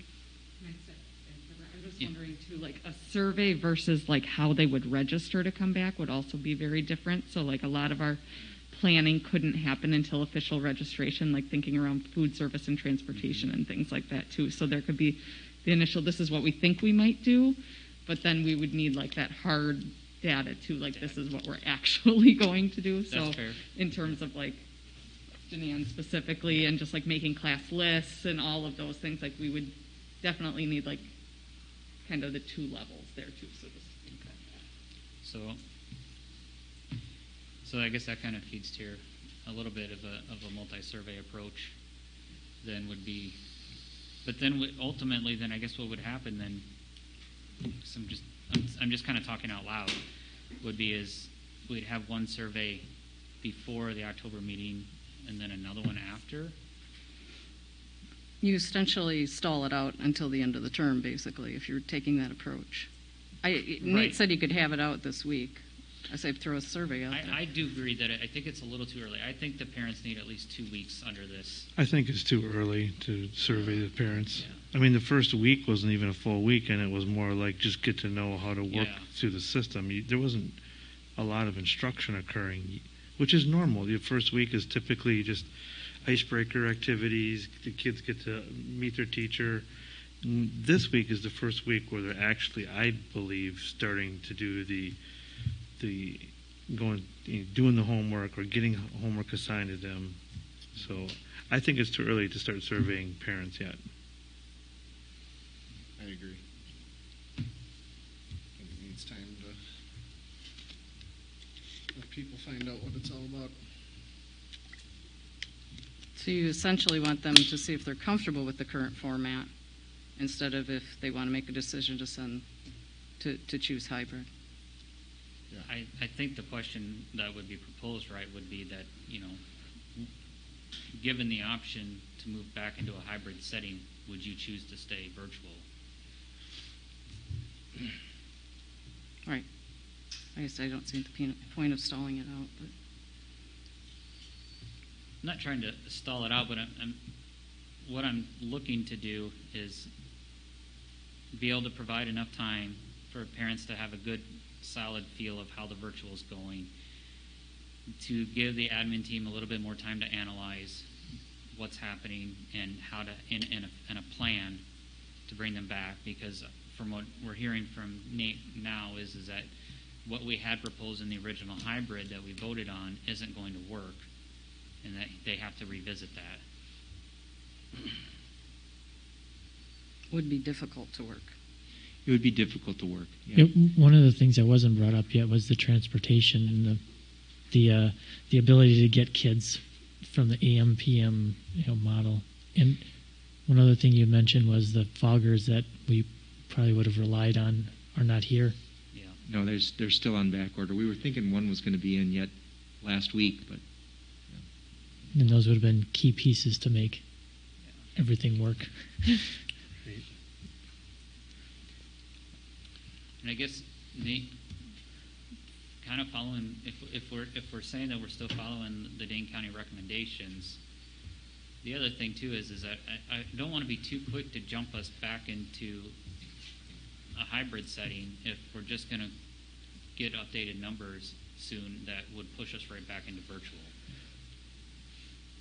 Yeah, I can tell you that we did have some parent, and again, the middle and high school hybrid that was suggested, again, was what we thought was best at that time. We didn't know that we were going to go virtual to start the school year, and then have to change with that. There was parent feedback at that time that there wasn't enough, in their opinion, wasn't enough time in between the cohorts to do the proper cleaning and to separate.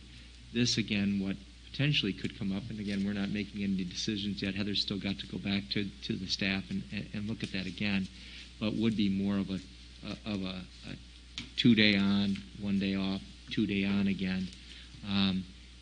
That would again probably be the safest, keeping those two cohorts completely separate from one another. Yeah, and just to add to that, I think the key thing that we've talked about already tonight is just that stability. And that's one of the reasons why, when we were forced to start in a virtual model, the students were familiar with our traditional 5-block, 80-minute day. Before, when we were in the hybrid and doing morning and afternoon, having them face-to-face, it gives that personal touch to, okay, now you're going here, and now you're going here, and how can I help with this that we don't necessarily have in a virtual? So we felt best to start in what the students knew, and now to keep that stability moving forward is something that we would definitely want to look into.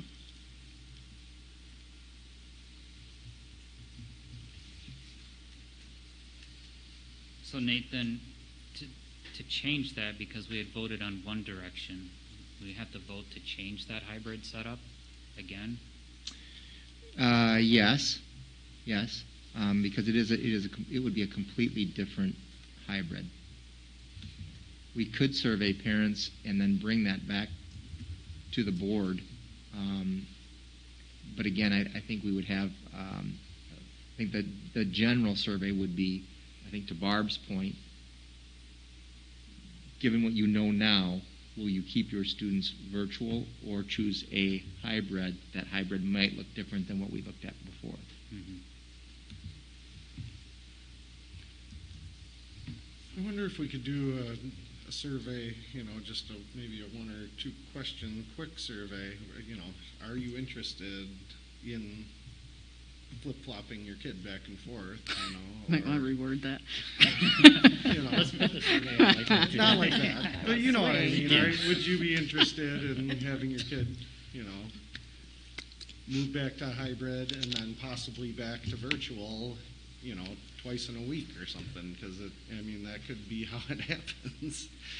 And I don't want to mislead them and say, hey, do you want to go back to hybrid, and that'll be what you're choosing for the rest of the year, because it might not turn out that way.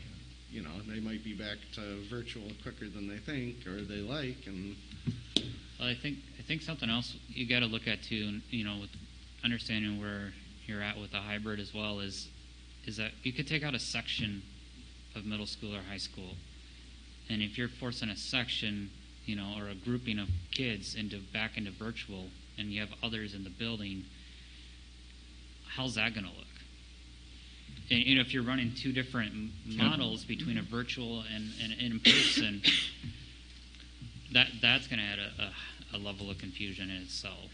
And then if we bring back, students 3 through 5 or whatever, and some of them choose to come back and some of them don't, does the teacher have to do the virtual teaching and the hybrid teaching at the same time? Yeah, to Kelsey's point, that may change the plans that had already been put into place if there's a dramatic shift kids would have in to that. shift teachers and classrooms and. And I have to assume it wouldn't necessarily just be the elementary school. We would probably, some families may decide that they want to stick with virtual even at the middle school or high school, right? They would opt out. So it would be no different at the middle school or high school level. There would be teachers that would have to instruct both groups.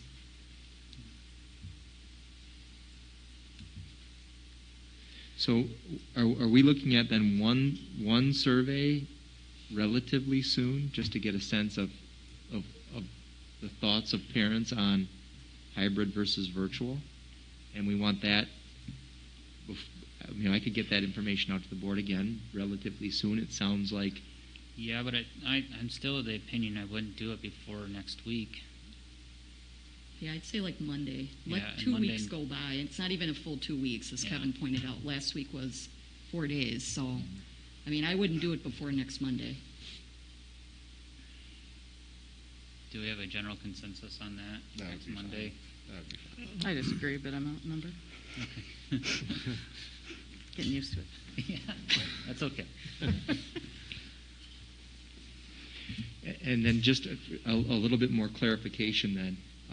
Once we get those survey results back, still between that survey and the October board meeting, we would then want to survey on, are they interested in this specific, potentially new hybrid model? Mm-hmm. Okay. It was one that was discussed in the past, so it's not brand new, and it's what many schools have gone to because it was what was put out in Education Forward by DPI is that one of their suggested models. I guess I'd be careful with the multi-surveys too, in that we're not misleading, in that we're proposing a question of, or do you want to keep your child virtual, and then a week later we're sending out another one, how does this hybrid model look? Mm-hmm.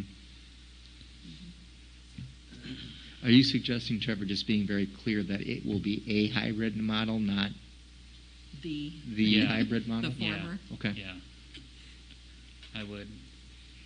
But just not to cause confusion. That's where I get a little hesitant, I guess, personally, with just multiple surveys in a short period of time. Mm-hmm. So it I think seems if they're that. explained well. Go ahead.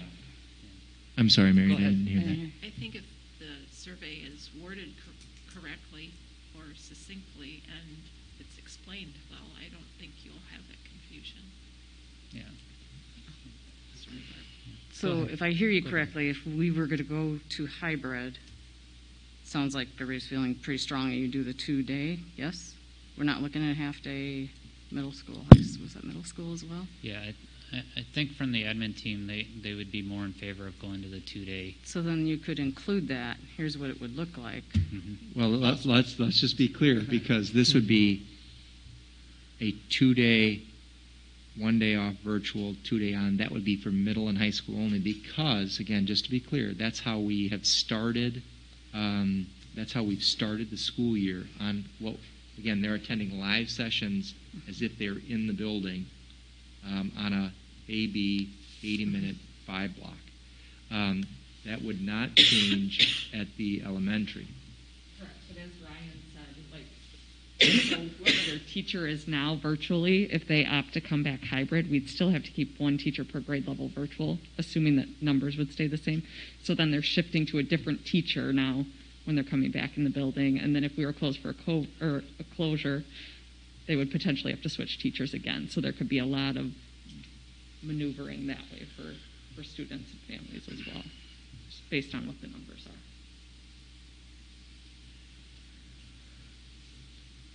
So I'm hearing a lot of what if scenarios, basically. I feel like we need to put out a survey, and I wouldn't do it any sooner than next week, Monday. See what the response is on that. Kind of formulate, as we discussed, what a possible phase-in plan would look like, an updated hybrid, what that updated hybrid model would look like, middle school, high school, and elementary. I understand there's probably no changes to that, but just for all transparency's sake. And then we revisit this in October at the board meeting in October with that plan that you bring to the table, with what a phase-in plan would look like. And then at that time, I'd say the board should probably, think about when that would be, when that could possibly be enacted, whether it be the end of the term or what. But I mean, come the board meeting anyways, if we are going to give parents 2 weeks notice or so, we're still looking at the end of the term for any kind of potential change, which I'm just going to say it. I think that's probably a good transition period if it were going to be one. Again, this is discussion. I'd love to hear what the other board members think.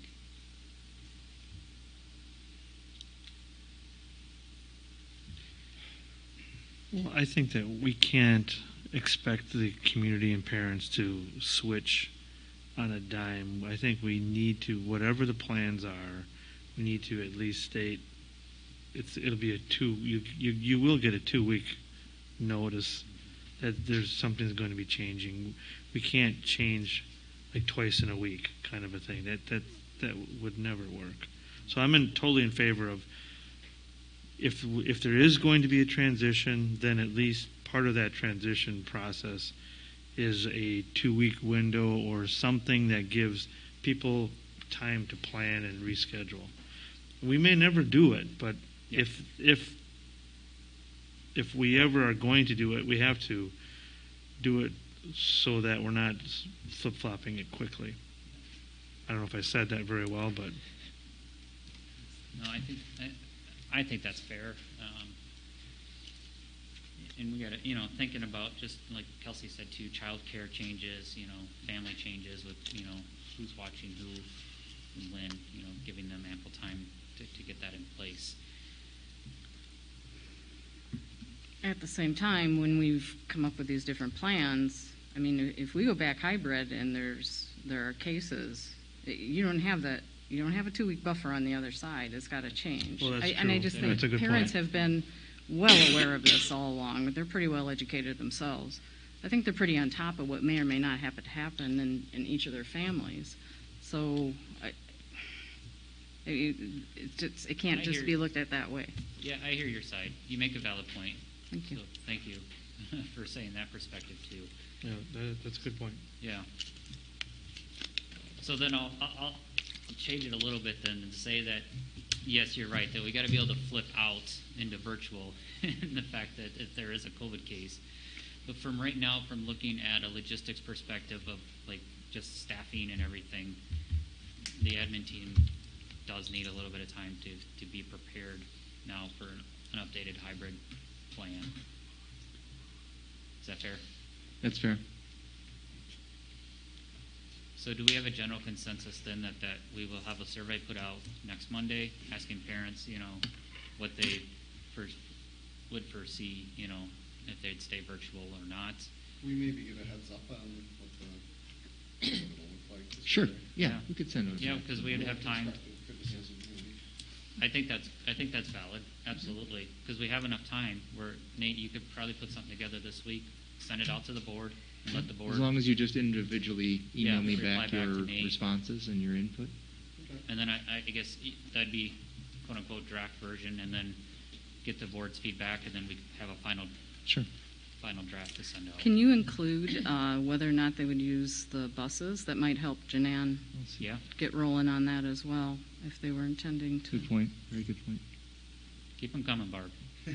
Okay, lunches. If we have to all of a sudden do lunches, we were at the spot we were offering everybody breakfast and lunch. Yeah. So is there, if we do, this is a land of turnaround, I get it, it's not fun, but we do have to come up with some creative modes. I was thinking if we could offer that, why can't we do some of that if we bring the kids back in sooner rather than later?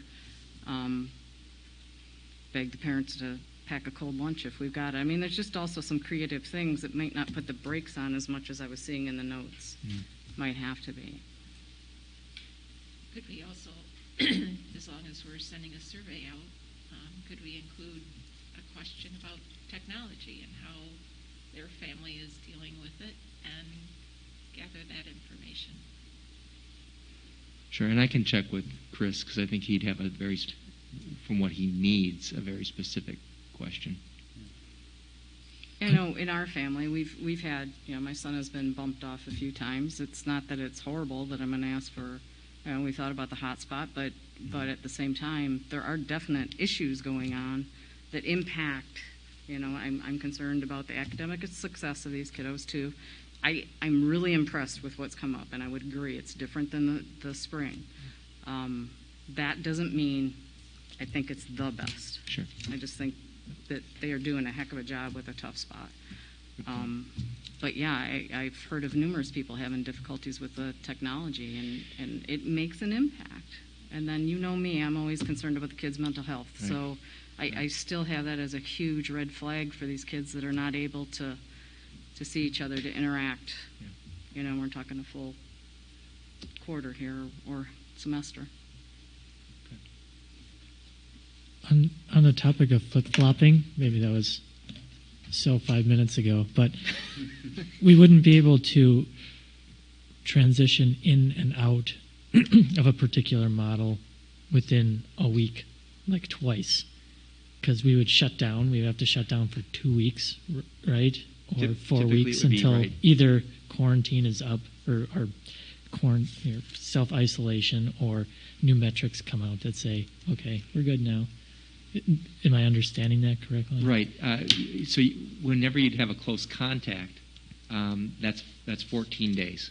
So that's where you've seen in some of the news stories of these local districts why they're using those 14 days, because they're trying to make sure that if symptoms they don't see the onset of those symptoms right away, that they're playing out that full 14 days, and then they could be asymptomatic after that. So that's why they've used that particular. So you're right, Mike. It wouldn't probably be back and forth in a week, but it could be. It's not that on, much better, off. but it's not daily change, I guess, or potential daily change.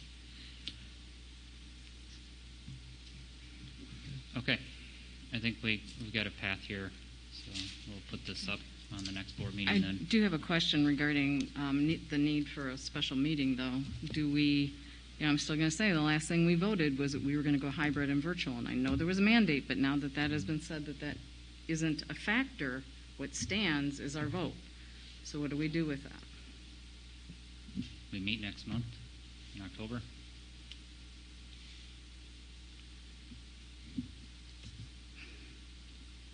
I mean, right now we're virtual, which is one of those options until we change it. And that will always be an option. But we never had a timeline on that vote either, that it had to be instituted within a time period. And we never voted on specific that we are adhering to those metrics. It was just, this is what you have to abide by. And now we have the choice of whether we want to do that or not. Yeah. And so we have to choose at some point too? Or is that what we could potentially talk about at a special meeting? I mean, you mean if we would continue to follow those metrics? Yeah. Because that wasn't decided. Yeah. I don't think at our, I think it was 2 meetings ago, maybe the last meeting. Well, at that we point didn't it was really an order, decide right? That we were going to stick with. It kind of left it kind of squishy, as I recall. We stuck with.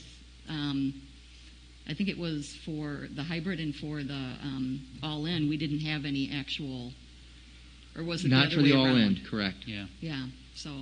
Because we did say we were going to come back and visit that. Yeah.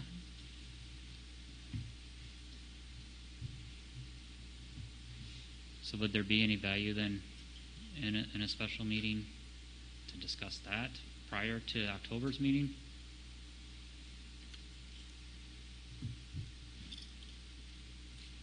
If what's out there, again, the Dane County, the public health recommendations are still just that, they're recommendations. Where we didn't decide was just the all-in, not the hybrid, just the all-in. Sounds like we're still going to come back and offer parents a virtual or hybrid survey. So I don't know if we would need a special meeting just for the metric piece. Because that'll be down the line anyway. Right. Is that what you're thinking? Yes. Yeah. I mean, and let's be honest, this COVID discussion is going to be it'll be a standing item on every board meeting going forward. Yeah, that's good to hear. So, yeah, I guess that's a valid point too, Nate, is that, we're only looking at going virtual to hybrid. If I'm hearing the board correctly on that.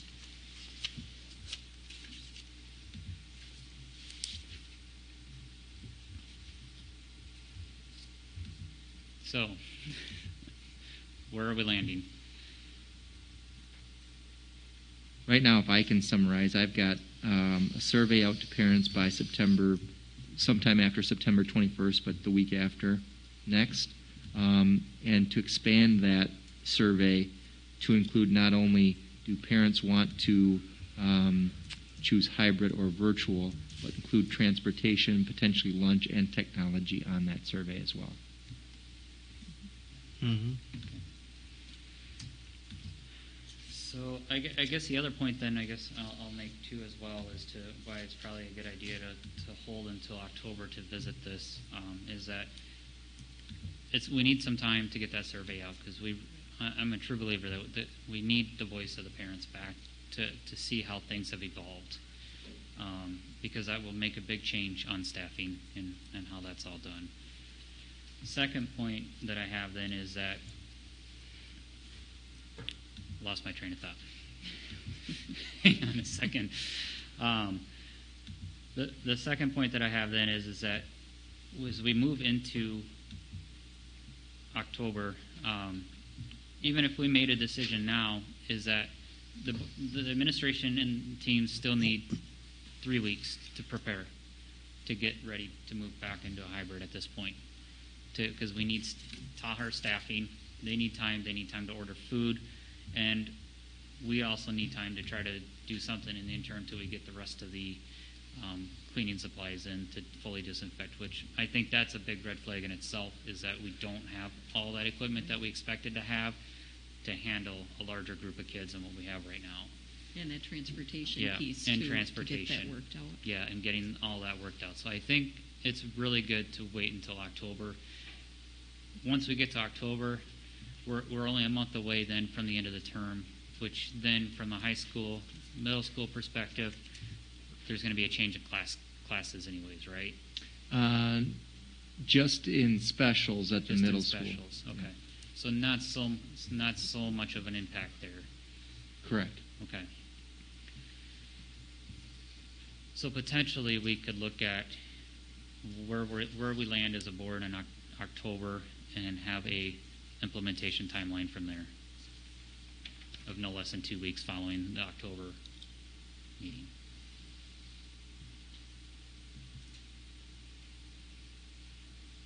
So we could either say the end of the term then, or decide to do it sometime in October. But again, that doesn't have to be decided right now. No, I think the earliest we'd want to even consider making a change would be the end of the term. Yeah. That's just my 2 cents. So, and this will give us another month of evaluation of data from the health department on current COVID cases. So, as well. Because it could be that we come back in October and the case count is above those metrics anyways, that would keep us in the virtual setting. I really want to be saying the other thing, that the case counts are going down low enough that we can go to an all-in model. Sound fair? Mm-hmm. Let's move on. Okay, moving on.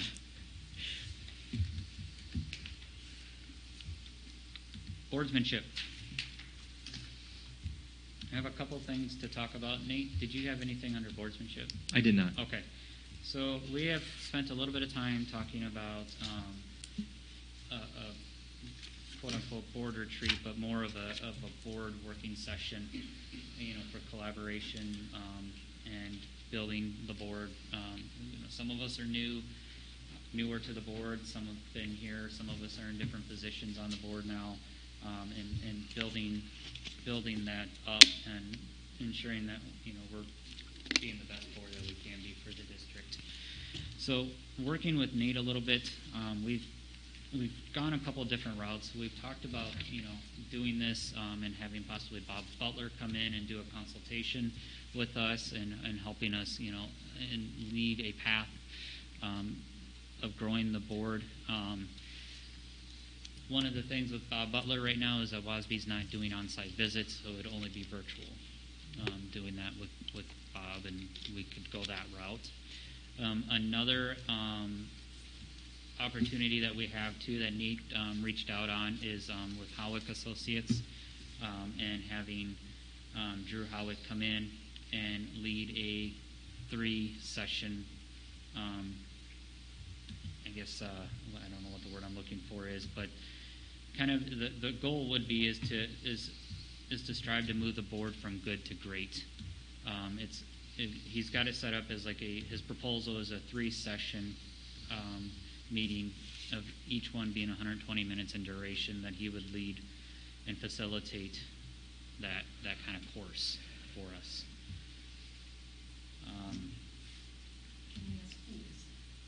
I can give you a little. Yeah, I can give you a little bit of background.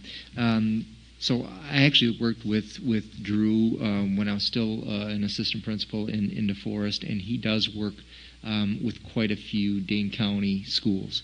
I would say that the difference between what Bob does, and Bob is certainly skilled, Bob would help the board in boardsmanship that would really be geared toward, protocols, policies, procedures. What Drew does is certainly on the more human side, I would guess. So he's looking at For example, how do we behave when we are together as a board, and how do we work together best so that we are representing not only Belleville well, but that we're working well together. And he's got some other, so he's really dealing with how do we function as a board itself, not necessarily on what are our policies and what are our procedures. And then it is, he would be looking at what are we principled about.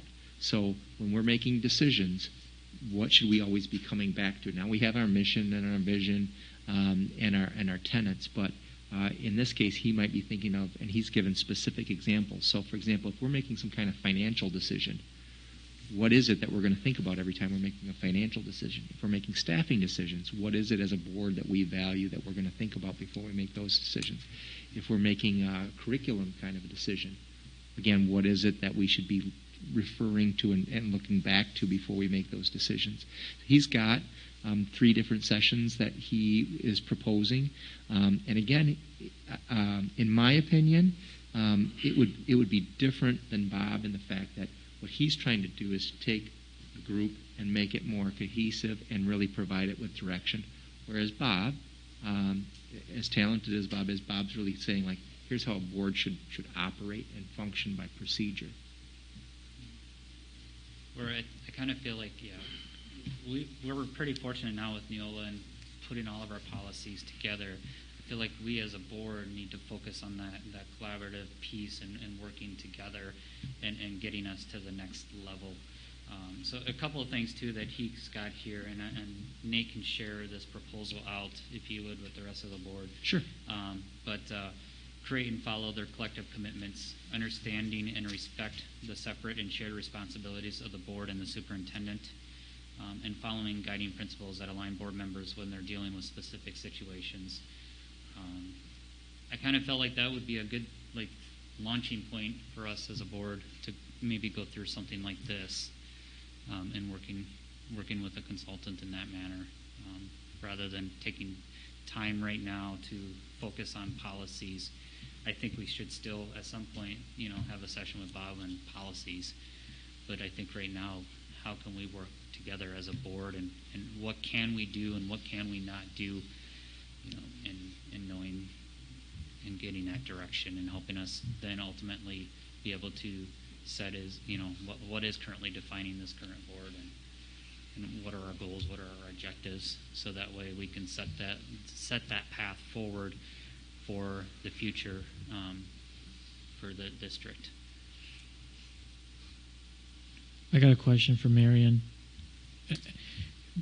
In previous years and board makeup, has there been any of these board workshops that you felt was better than others based on who the company we went through or the person that we had facilitating or anything like that? Have you always done it through WASB? No, we haven't. I think originally when we came up with the vision and mission statement, and I can't remember the person that we worked with on that, but that was through someone that Pam had worked with previously. I think it was Ann Penzemius. No. Well, I thought it was. As we had We've goals worked session. with Ann, but not originally with the mission and vision. Okay.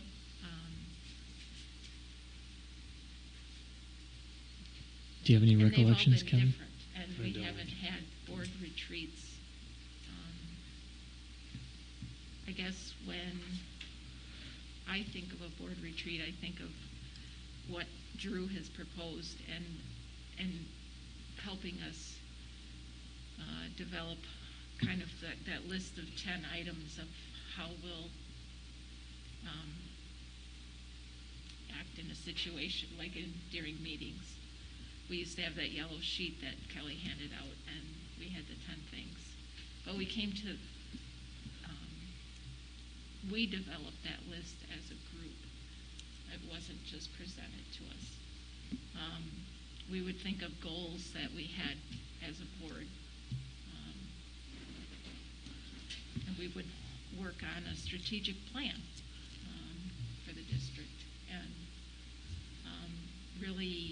get a better understanding of how to work together better. So we haven't had a board retreat in a long time.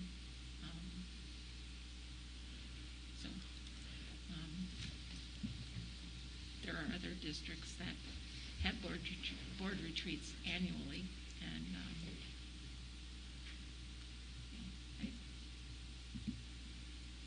I think it's a good place to go. I think that we have a new admin team, and I think it would be helpful to get us working together better.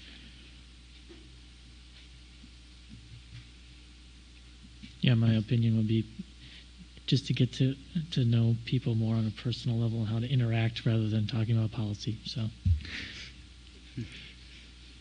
or more policy driven, I guess.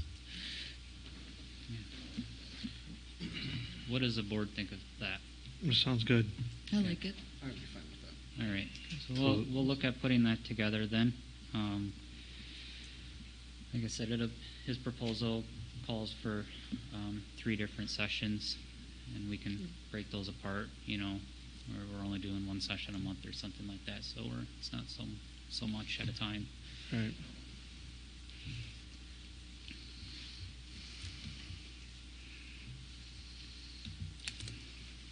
Marion, you should be jumping out of your seat. You've been asking for this for a while.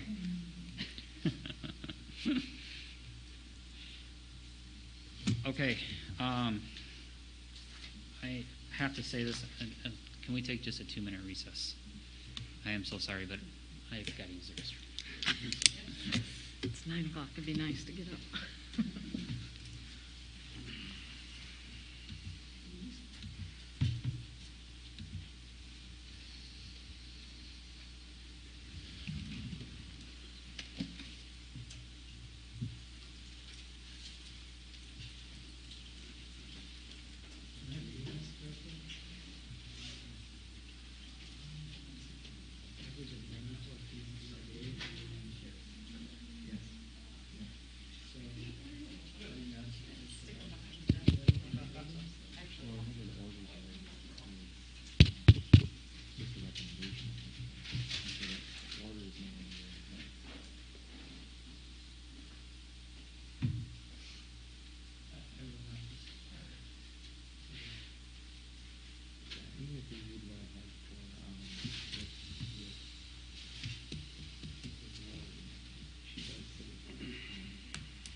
A little disappointed that we didn't get you dressed up in your suit though last spring. Gotta make sure we're back to that point.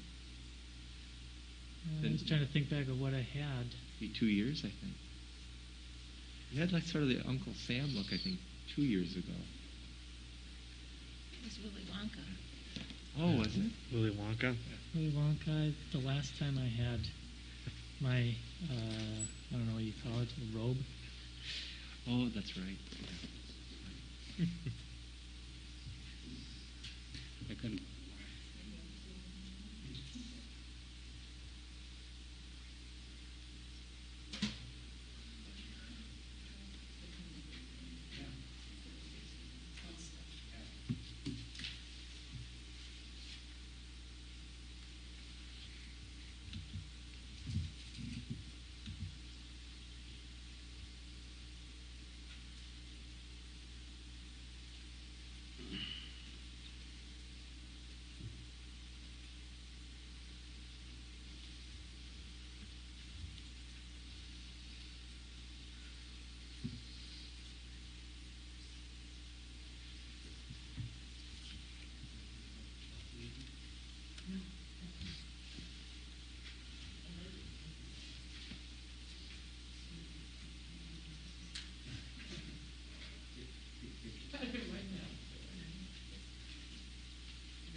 All right, continuing on.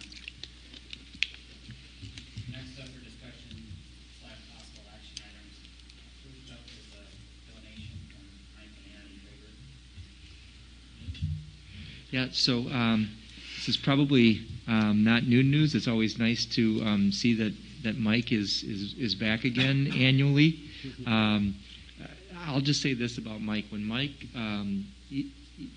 way back, he had started with some donations to band and math, and some of the things that have just happened. I know Mike's going to mention a few things, but it has now become the point that at the scholarship honors ceremony that we have at the end of each school year, the kids know that Awesome Mike is coming and want to see what kind of outfit he wears, so it's become a tradition. And maybe even for our staff, I'm sure we still have some staff listening.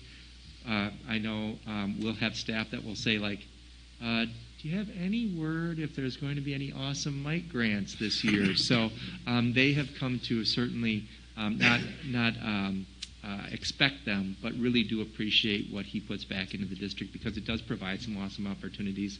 And I say that awesome and mean that. So, Mike, do you want to talk a little bit about where the money went in the past year? Yeah, sure. In the past year, some of the things we granted money towards were we bought some CPR dummies by Mrs. Trado, and we put money towards a new saxophone. I think it was a Barry sax or something. I don't think that's been purchased yet, but we just put money towards it. We had somebody go and get trained on Future Problem Solvers of America to be able to bring that back to the district. We bought an instrument for the elementary school, sub-contrabass bar, and we also provided meals at the literacy night at the elementary school. I think it was maybe not too long before things got shut down. And also purchased T-shirts for every 4K student that got screened for coming into 4K. A couple other things we were going to grant, but then ended up not happening. So just gets transitioned over for this year. So see what good ideas the staff here has for the coming year. Awesome. Great. Thank you, Mike. Thank you. And we'll get a picture of Mike. Yeah.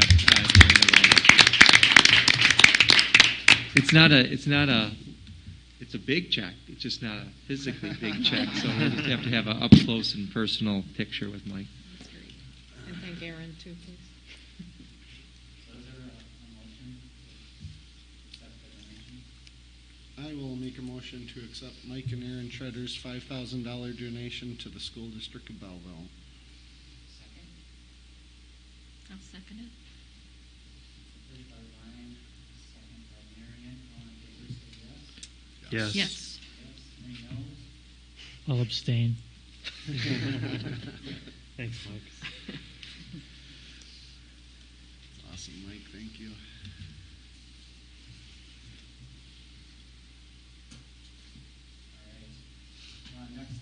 is the 2020-2021 extracurricular advisor approvals. And Heather will have some input on this. I did include for the board the protocols if we were to have students after hours in the building participating in any of these. The pay scale was one that the Capitol Conference is going to use. It was actually generated out of New Glarus. And really the purpose of it is we intend for all of these clubs to and extracurriculars to run. When Heather put this out, she said, "Are you interested in leading this again?" Knowing that this may very well start virtually and continue on virtually. So we do want to still give students the opportunity to participate in some of these. And even Jack Nolden at the start talked about some of the things like math team and student council that will be running. So in this case, it provides a little bit of security for both the district and for the advisors who are putting in the prep time for this and how we would pay them. But I would say at this point, we're anticipating that we could even do these virtually throughout the year. I wouldn't see a scenario like we had last spring where everything shut down and we couldn't do any of them. But if something were like that to happen, then we would have some security on the district side, not to pay out the entire contracts. Yeah, so just a couple of things to add to that. When I had asked any of the advisors if they wanted to still continue advising their club or organization as they had in the past, on the far right column there, I had asked for general dates of when their organization started their first meeting, first practice, and then when it actually ended sometime in the spring. It might be like a state meet or whatever that culminating event was. And so those would be the dates on the far right that we would use to base them on our recommendation that if they don't start their season, if they participate in less than half of their season, or if they participate in more than half of their season, using those guidelines on the right-hand side there. Many of our advisors have been working on how can they make some of these things work virtually. For instance, Science Olympiad has virtual meets already planned. I know Math Team is looking to do some of those virtual meets. Many of them can hold meetings virtually. There are some that would work better in an in-person environment. So if we do have some of that flexibility, for instance, if Science Olympiad can do some of their testing experiments after school hours, following some of these protocols that I had shared here with you, that would be beneficial for some of them. And the protocols were the same basis as the athletics that Wayne had developed in midsummer. Just a couple of changing some of the places. For instance, we added the middle school literacy lounge, the library, some of those bigger inside spaces that some of them could hold meetings in, but the numbers stayed the same on there, as well as the masking, social distancing, all of those types of guidelines. Similar to athletics there, and you talked about earlier, a schedule that would be put into place so there are not conflicts between any of these organizations in meeting.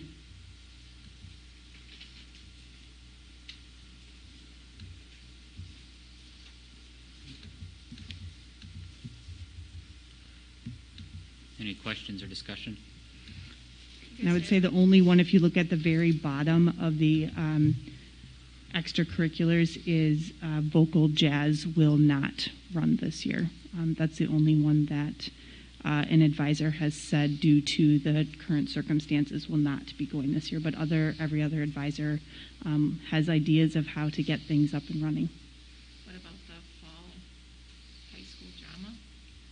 Yeah, Mrs. Vogel is actually having tryouts to Wednesday for the fall one acts. They've students' information has already been sent out to them, so they're all virtual. They are looking to do actually a virtual performance on November, I think it's the 18th. It's a Friday night. So the date is already set to do something virtually with that. That is set to go. As Jack had mentioned, many of our things that start in the fall. Generally, the last week, the first couple of days of school, the organizations would set up tables in the cafeteria, and the students would go and hear about the organization and the activity and get to sign up. So staff members, advisors have put together descriptions that I will be sending out to the students on Wednesday, along with a form to sign up for, and then I will forward all of that information to those advisors of any students that are interested in signing up for their club. I have a question about Young Samaritans. I don't see it on the list here. Is that not happening? It's not a paid position. It is Okay. happening. It is part of the form that will go out to the students on Wednesday. Okay. I only ask because of our Wall of Fame. Yes. Yeah. Yes, it is Multiple happening, work that we do and for that, I do so- already have the description for that, so I know it's a go. Okay, thank you.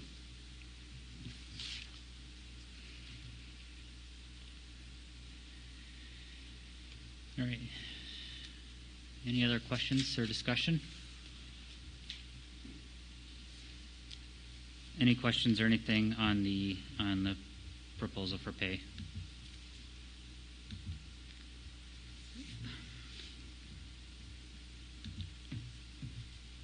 Okay. Is there a motion on the I table? will make a motion to approve the 2020-2021 extracurricular assignments with the adjusted pay schedule. I'll second it. All right. I got a first by Ryan, a second by Kevin. All in favor, say yes. Second by Mike. Oh, by Mike. I'm sorry. Thank you. So then a first by Ryan, a second by Mike. All in favor, say yes. Yes. Yes. Any no's?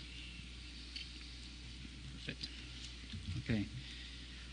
Next up will be for action item discussion will be employee handbook modification on professional staff leave use. So in the current employee handbook, and you actually just had approved that, but as things have changed now, what we're asking for is a 1-year temporary amendment for 2020-21 and what we're dealing with this year. Right now, sick leave increments on page 33 of the handbook read, sick leave may be allowed in increments of half days, so 4 hours for teaching staff, and 1/4 hours, 15 minutes for support staff. The reason that we had originally gone to this system was because we thought that we could get subs to come in for a half day because it would pay at that time $50 instead of by the hour. It really has not had the effect that we had hoped for, and it does. It has actually had somewhat of a drawback in the fact that you may have a staff member that might only have an hour appointment, but they have to, under this scenario, take the full half day. Our staff usually wants to be, I shouldn't say usually, they want to be back with the kids. They don't want to write subplans. They don't want to be out for longer than they have to be. So what this would do for this year, especially when we've got pre-K2 teachers in the building and they need to be gone for, let's say, an appointment, what it allow us to do is staff that might be open and have a little bit more flexibility in their schedule, they'd be able to take that, again, sick time at an hour at a time. If this is successful, we could look at it for the future and changing it, but this was really designed to be able to get more subs. It hasn't really done that. In fact, again, it's had that negative drawback to it. So that's what we're asking for some flexibility just for this year, and we would reanalyze again come next summer. Yeah. As Nate and I kind of discussed as well, that this could be helpful in the event that we're struggling with subs, where an administrator could just jump in there for an hour or something if they needed to.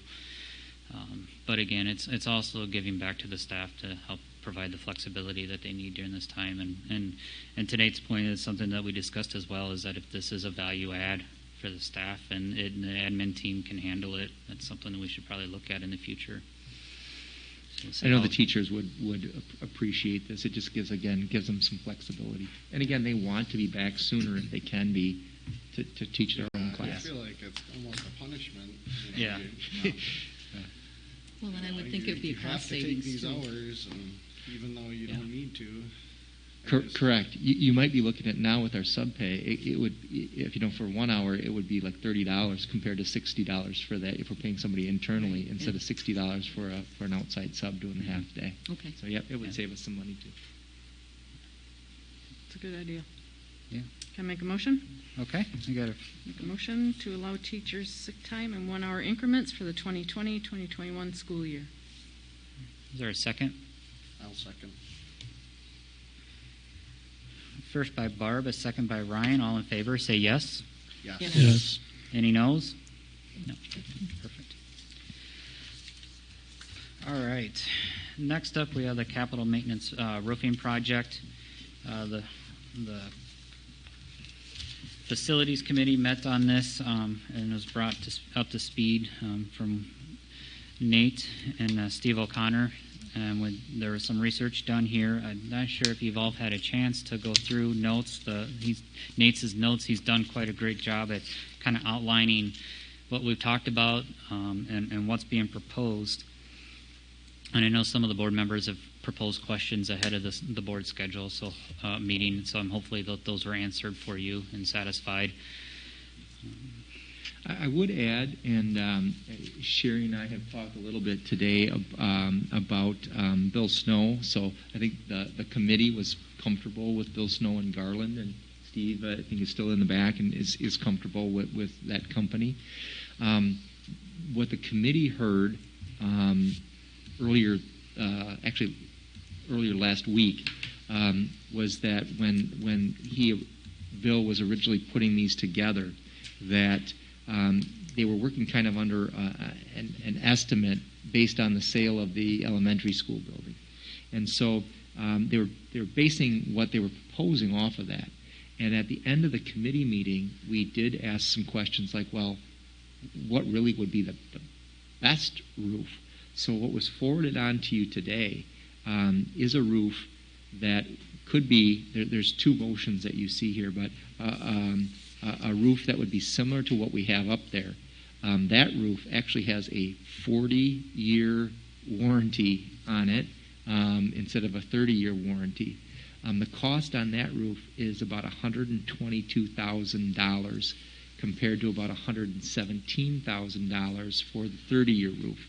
So for about $5,000 difference, we get 10 years in guarantee.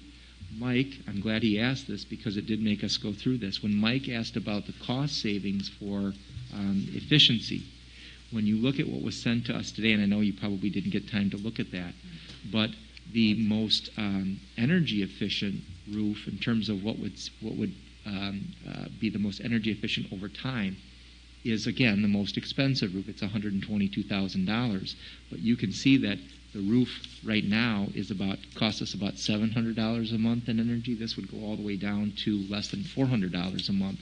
So when you take that $300 and you start to multiply that over time, that $5,000 is collected back very quickly, especially if we're looking at this over 40 years.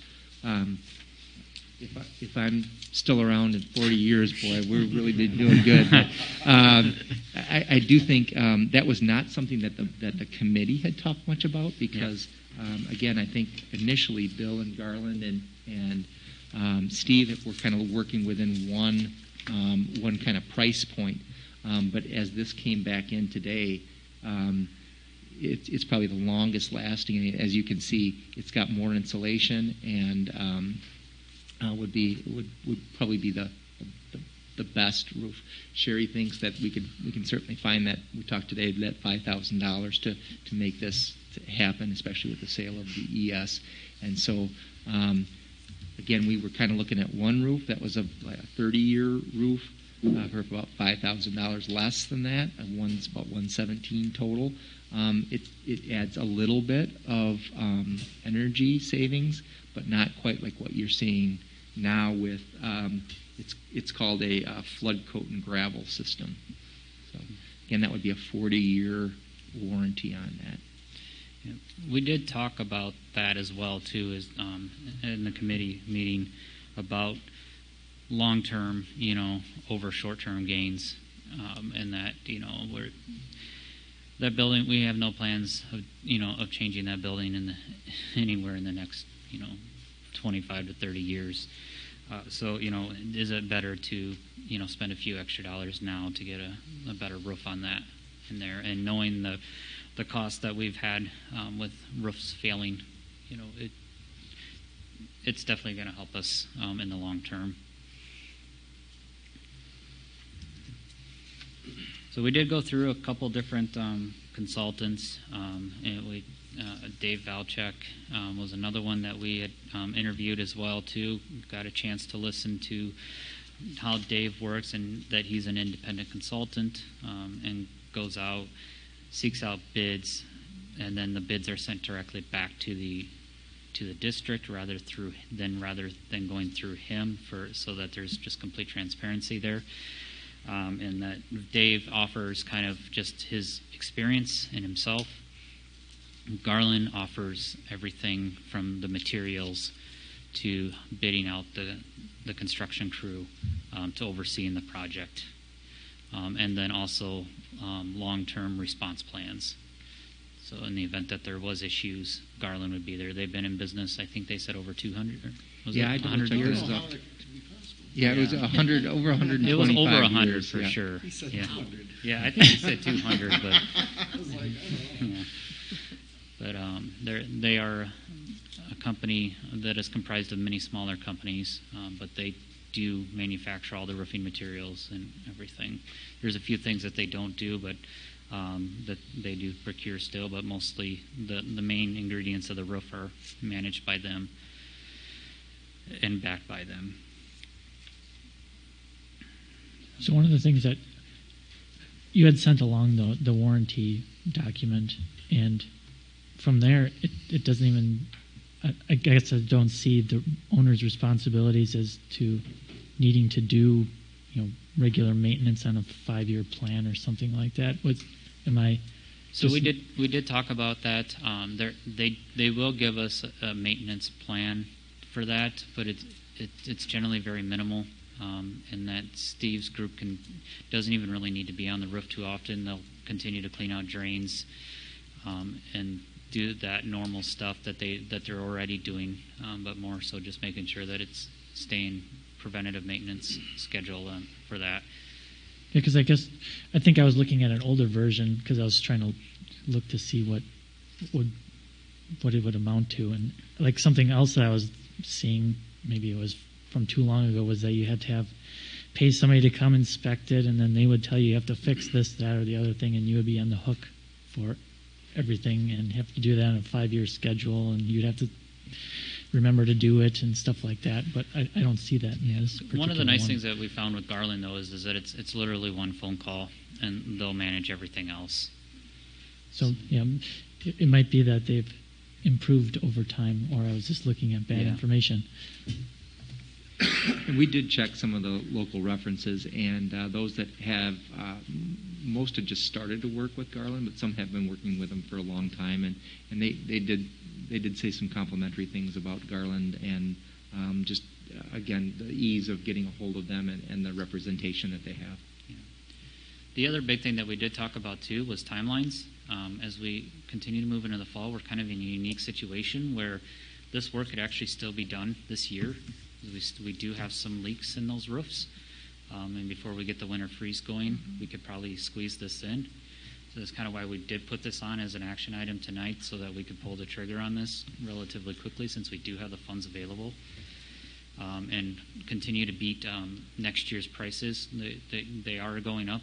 Both consultants said that roofing materials are climbing pretty high with COVID. And that we're locked in under these prices and for this year. So, if we can take advantage of it, this would be a great time to do it. And It says 120 years of experience. That makes more sense. yeah, it does. 200 something. Yeah. Maybe that was combined. Collective, Couple yeah, guys. yeah, a couple guys collective, yeah.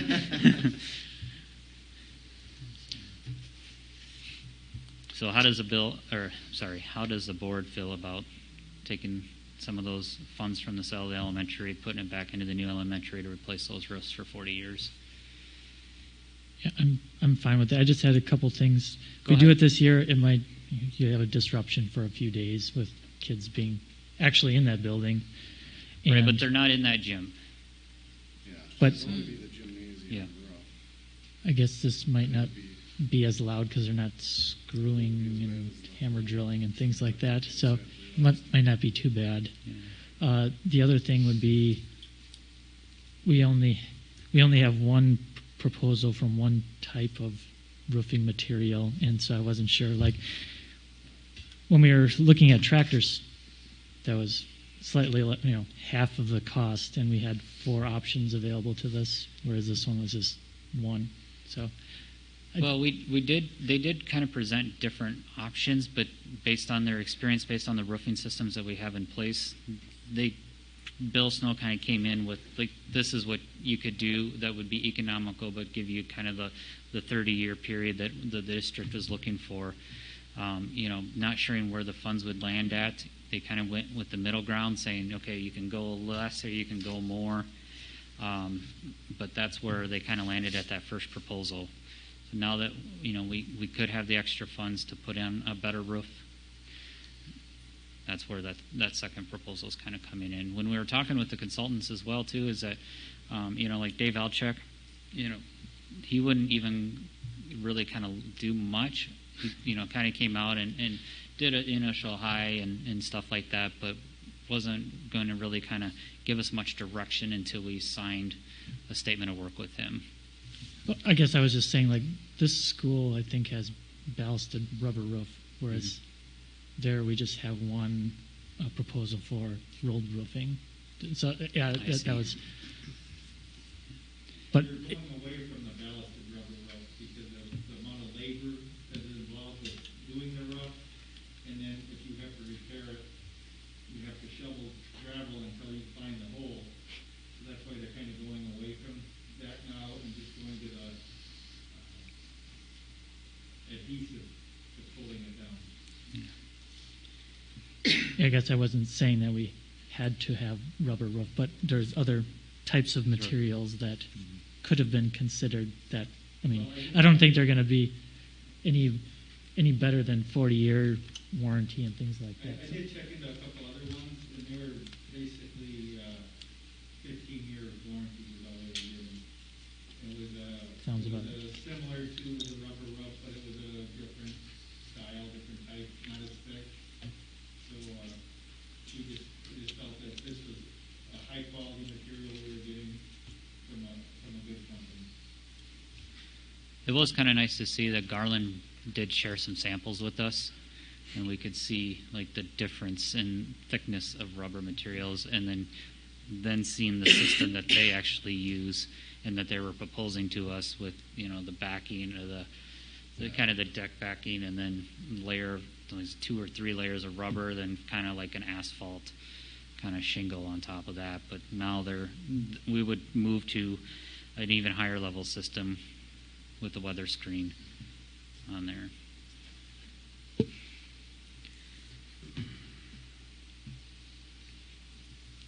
Have you talked to other school districts that have used Garland?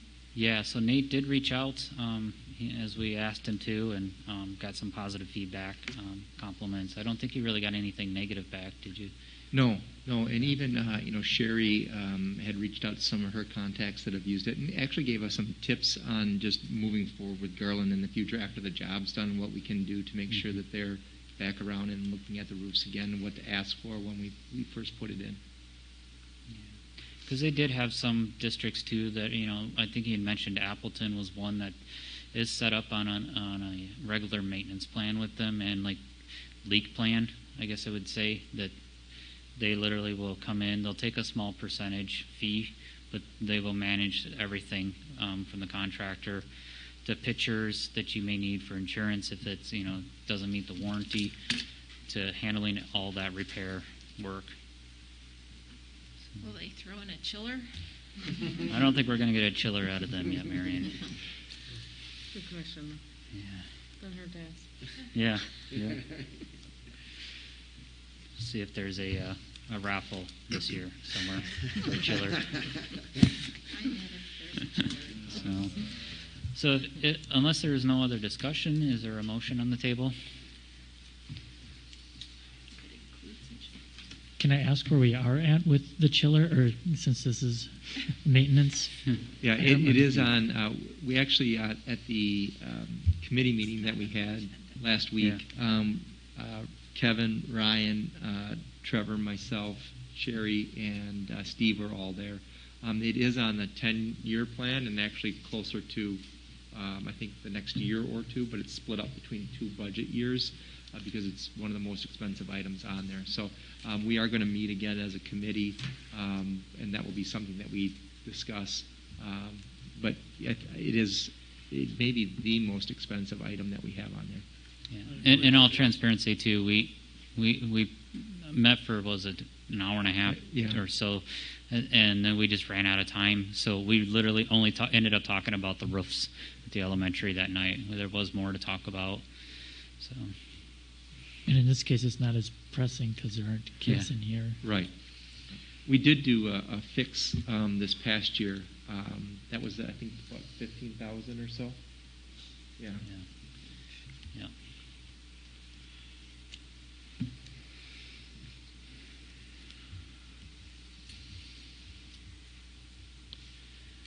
So, go ahead. You talked to Garland today a little bit, or yesterday, today? Actually, since we met last week, once he knew that we were interested in, kind of a larger range, that again could bump up the price, but as long as the guarantee was coming with that. And again, I credit Mike to asking the energy efficiency because the second motion there is the most, almost by far, the most energy efficient roof that we could buy to. Is the second Did motion they feel the like 40-year? They could get it done this year, though, still? Was that... They didn't say no? They didn't say no, no. He told me 1 to 2 weeks to get the product all in, and then 2 weeks to do the project. So they're looking at the end of September, beginning of October, that they could do it. I just don't want it to get too late and start freezing and those problems with... So which motion is for the 40-year? That's the second motion with the flood coat and gravel system, with the weather screen pea gravel. So, if this helps at all, Steve, does that move that then? Like, even though the warranty is 40, the life expectancy probably moves up to what, 35 or so? The membrane or what? Yeah, the general life expectancy of that roof. Because I remember them talking that the warranty was a little bit higher than the actual life expectancy of it, just depending on weather conditions. Material, the conditions, how much sunlight. Like the first proposal from Garland was just silver screen coating on it. That coating helped a lot for the reflecting of the sunlight. UV rays is what's hard on the roof, so or the membranes, and that's why they've gone to this coating now on them, and that's what gives it the longer life. The shingle-like material they used on it, and then this coating. So, yeah. So the other thing too, I think that we should share too, real quick, is that Garland, when they came in, they actually took a sample of the roof out and took it and did a tensile strength test on the rubber membrane so they could see how much life was actually left in that. And then they can do the same thing as well, then be able to offer like a refurbish period too, where we could, possibly refurbish. I don't know. Did they say anything about refurbishing this newer roof system? No, but that could be a possibility on the Hageman, because that's the other gym that I should say gym, the other roof that we have out there that's in the poorest of conditions. Mm-hmm. Yeah. So if we're looking at 40 years, just saving $300 a month in energy, it more than actually $300 pays. a year. $300 a year. Yeah. Okay, say because if it's $300 a month, that's actually quite a bit. So let's fix those numbers then.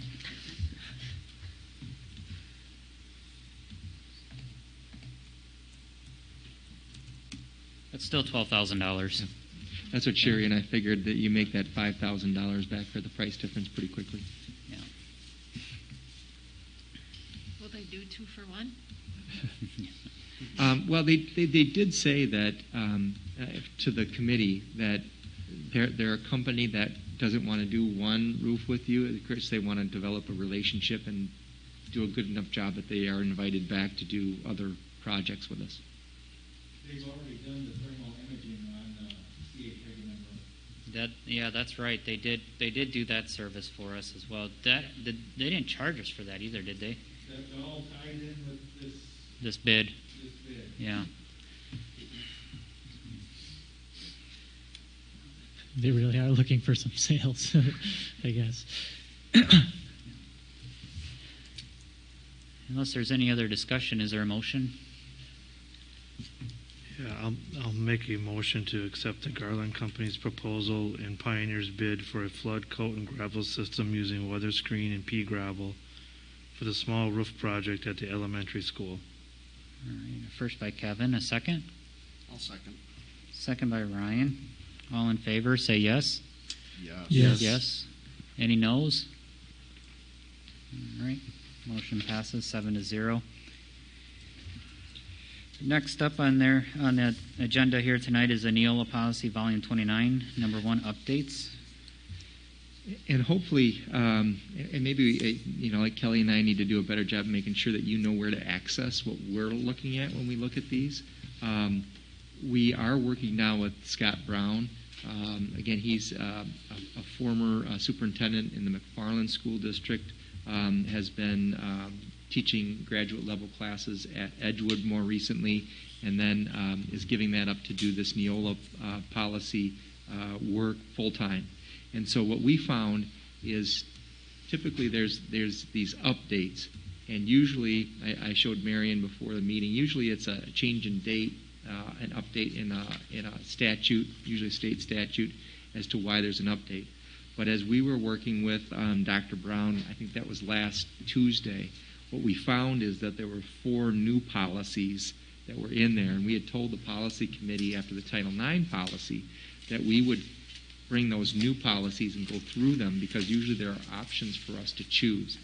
So we would pull out the 4 policies that are new policies, and we could go over those with Dr. Brown when we do the next policy update, which there's already another one out there waiting for us. And then there's also an attendance policy that is COVID related to give some flexibility with students in wanting them to stay home if they're sick instead of coming to school ill. So we would take on with the policy committee the attendance policy, these 4 new policies that we've pulled out, and then 29.2. So what's left is 29 number 1, volume 29, number 1, which if you do go through in the draft, you'll see that again, for the most part, they are changing small sections in these to update them so that these are already accepted by the board, but then it's updating those policies so that they match current law. And for the policy committee, which is Trevor, Barb, and Mary, and I have an email ready to go to Dr. Brown to see when he would be available to meet. So I have a concern with what I'm used to seeing is this is what's going to be replaced, and this seemed to be more like it will be replaced with the new verbiage, which may be just a date or something, but it seemed to. I'll give you an example. Sure. Okay. Start College Now program. Revisions are made to this policy to fully separate the language. It doesn't, it's saying that it's going to be replaced. It's not, we typically see what it's going to be replaced with, if that makes sense. It will state. Am I missing where that is, where the actual update to the... So which well, one it wasn't are you just that policy. It's referring just to? in general, it seemed to be more of it's going to be updated, and some of these were just suggested, not necessarily. All right, let me find one.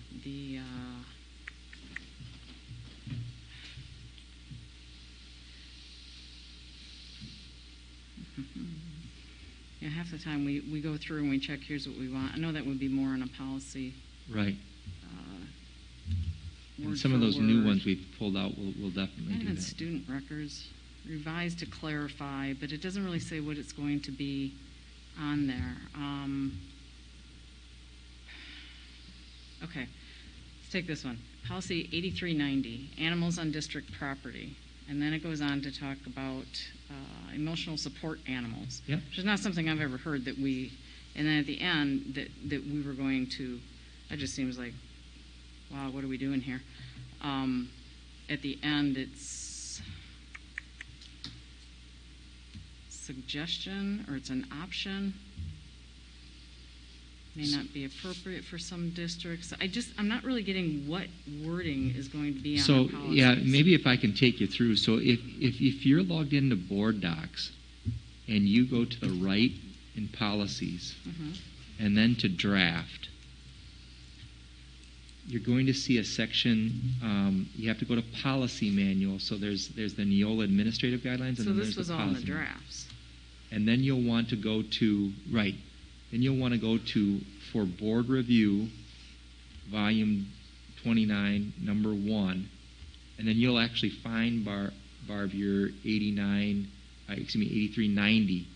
And that's where you can see, when you go into that policy, maybe I went too quickly, but when you go into that, you can see that. Yeah, you lost me. Okay. So I went to policies. Yep, went to policies, draft. and then draft. And then make sure where you have a pull-down menu at the top, you are in policy manual.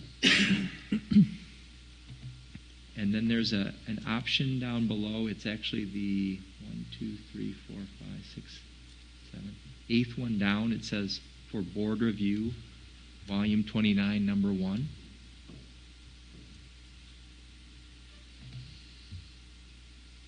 And then you can see all of the policies, and 8390 is one near the bottom.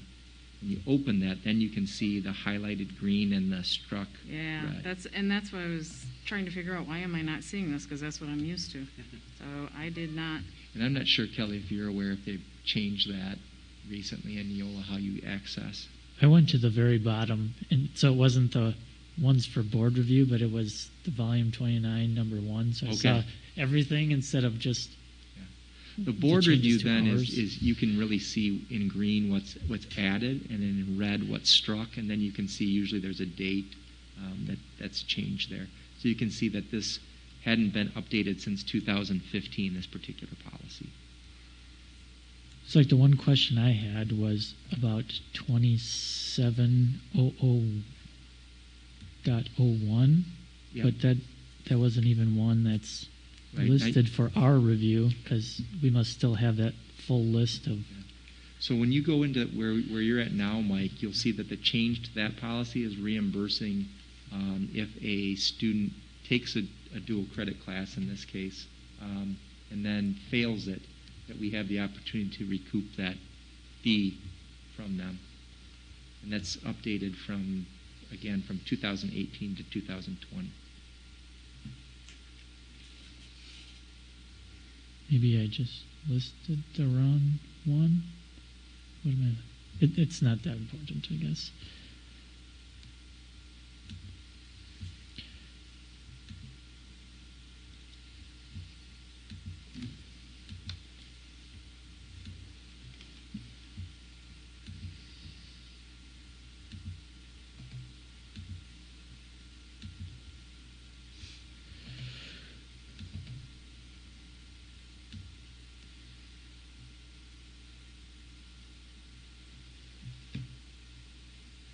I'm not sure if anyone else has questions on the kind of the procedure that Neola is taking us through here.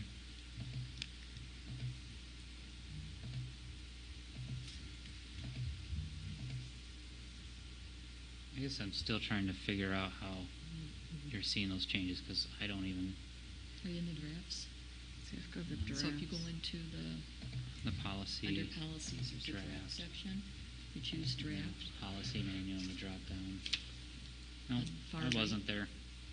I wasn't there. Okay.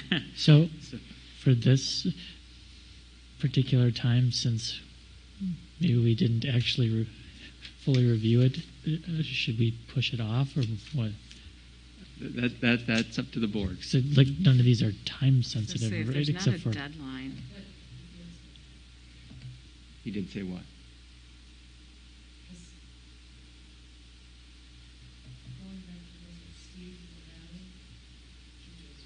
Yeah, we are behind, but if you'd like to review, again, anything that's in here that we haven't pulled out already is updating a policy that we, and the board can do what they want, but it's updating a policy to match some kind of change in legislation.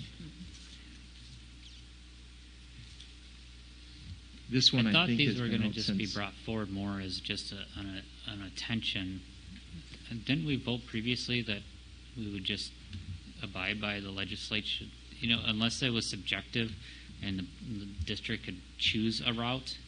Right. So those that we've pulled, like Chris Armstrong and Kylie Agogadoo and I have gone through like the app and then the social media, but still want the board to look at that and see what choices we made. Those are brand new ones. Some of those sometimes they come along with choices, but sometimes Correct. they're driven by legislature changes. I thought those were just going to push on through. And we still need to have board approval of those, though, right? Right. I guess that's what I'm getting at, is that they're not really. There's not too much of a discussion point on the legislative changes ones. So I guess maybe going forward too, just for clarification, maybe just a side context to it that this is driven by legislative changes only. Correct. And then the other ones that the board does need to, so that way we could focus more in on the ones that are subjective that we do have choices on. And once we get caught up, like again, the committee will meet on the attendance policy on the 29.2, and then these 4 new policies that were part of the update. And we've told Dr. Brown now we're not going to adopt new policies as part of the update. We'll pull those out so that the board can see them. Okay. The subcommittee at least can see them first. So I just read the how many pages is it that you sent us, and that's where my confusion was with. I never went to the drafts.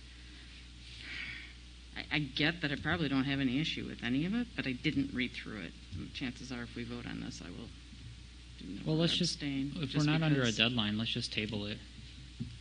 I just would caution, that we were already one update behind.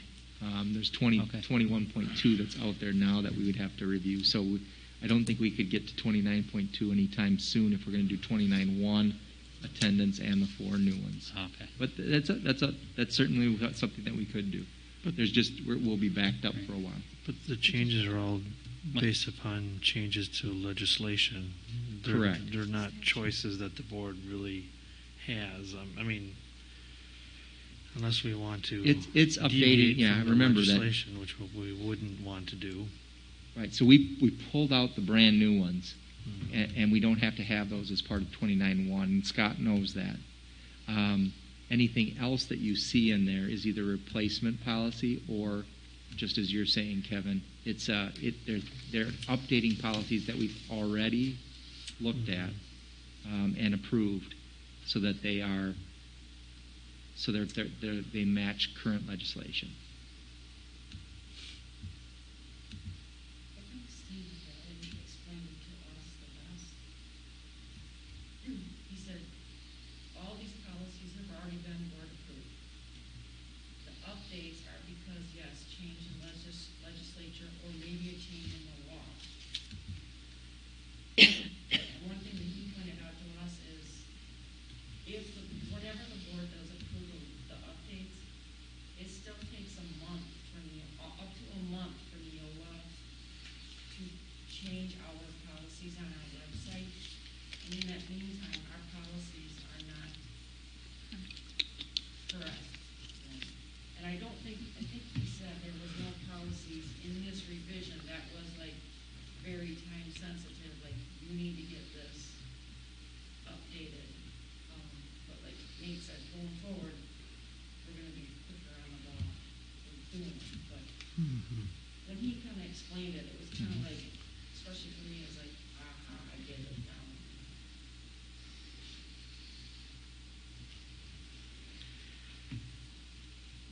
Well, I mean, I don't like tabling things and pushing things down the road. If we can make a decision, if people are comfortable making a decision, let's make a decision and move on. Yeah, I'm good with putting up a motion, I guess. Since this is legislative driven, there isn't really much to confer about. Could we revisit if we found something we don't like? Could we, I mean, I can't imagine what we're going to come up with. Yeah, But in the we're- policies that we've pulled out now, there are choices in there. To Kevin's point, there are some choices that we make. And that's why we pulled out the new ones, because the board hasn't seen those before. So that would be something. Again, those are pulled out right now, Ryan.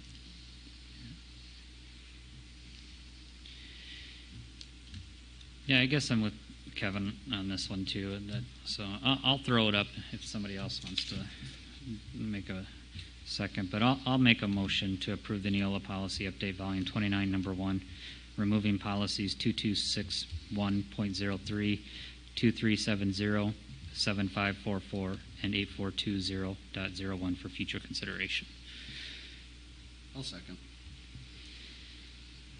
All right, a first by Trevor, a second by Ryan. All in favor, say yes. Yes. Yes. Any noes? No. No. 3 noes. I've got 4 yeses and 3 noes. So we'll pass that on, and we'll then look forward to the updated process then for reviewing those. And I'll ask again, Dr. Brown will have a set of times that he can meet with the policy committee on this. Okay, future agenda items. I just had 2. I'm still looking for one more. If anybody's interested in the state education convention, Barb and Marion are already in. That's January 20th and 21st.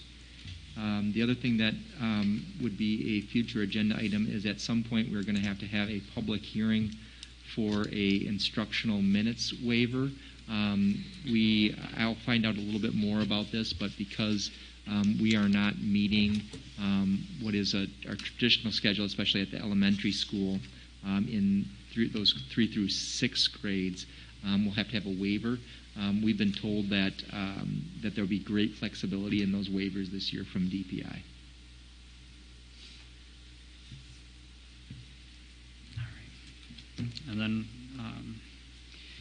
as always, then we'll continue adding just a standing discussion then on just the COVID updates from the admin team. All right. So then next month, then we'll continue on with the plan from the admin team for a possible hybrid phase-in.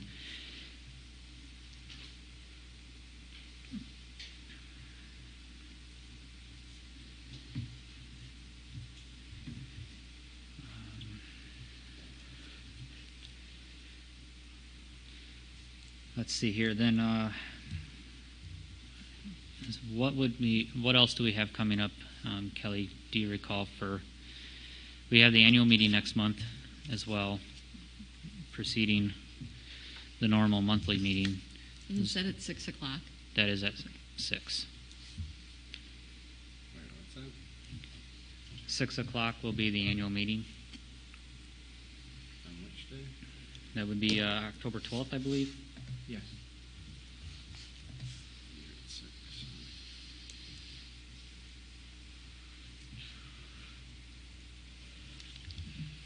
Is there any other standing agenda items for October normally?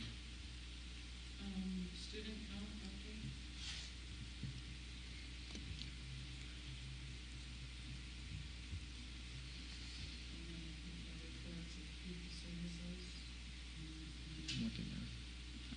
I'm sorry, which service? People services. Okay. I think transportation. And then summer school and wellness.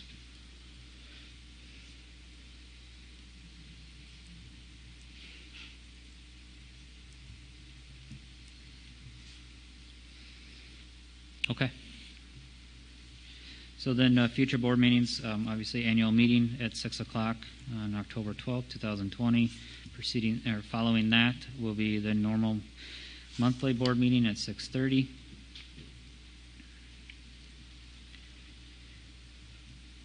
following that meeting, I would probably expect us to have another special meeting, depending on the outcome of that meeting next month.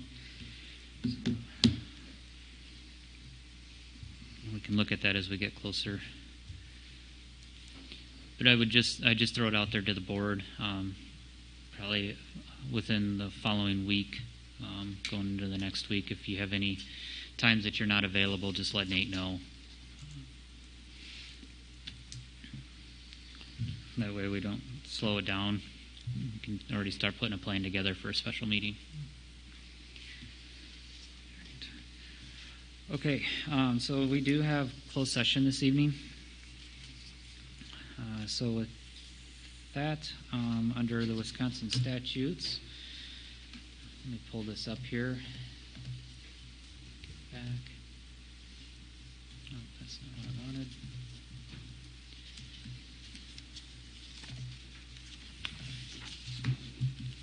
Board docs.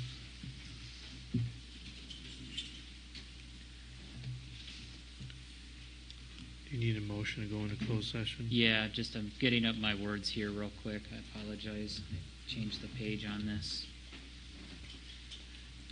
So we've contemplated a motion to convene into closed session under Wisconsin statutes 19.85 1CEF for consideration, including action, if appropriate, regarding employment, promotion, compensation, or performance evaluation data of potential employees. I get a motion to go into closed session. I'll second it. Ryan, a second by Kevin. All in favor, say yes. Yes. Yes. Any noes? 7-0. Okay, we'll take a small break.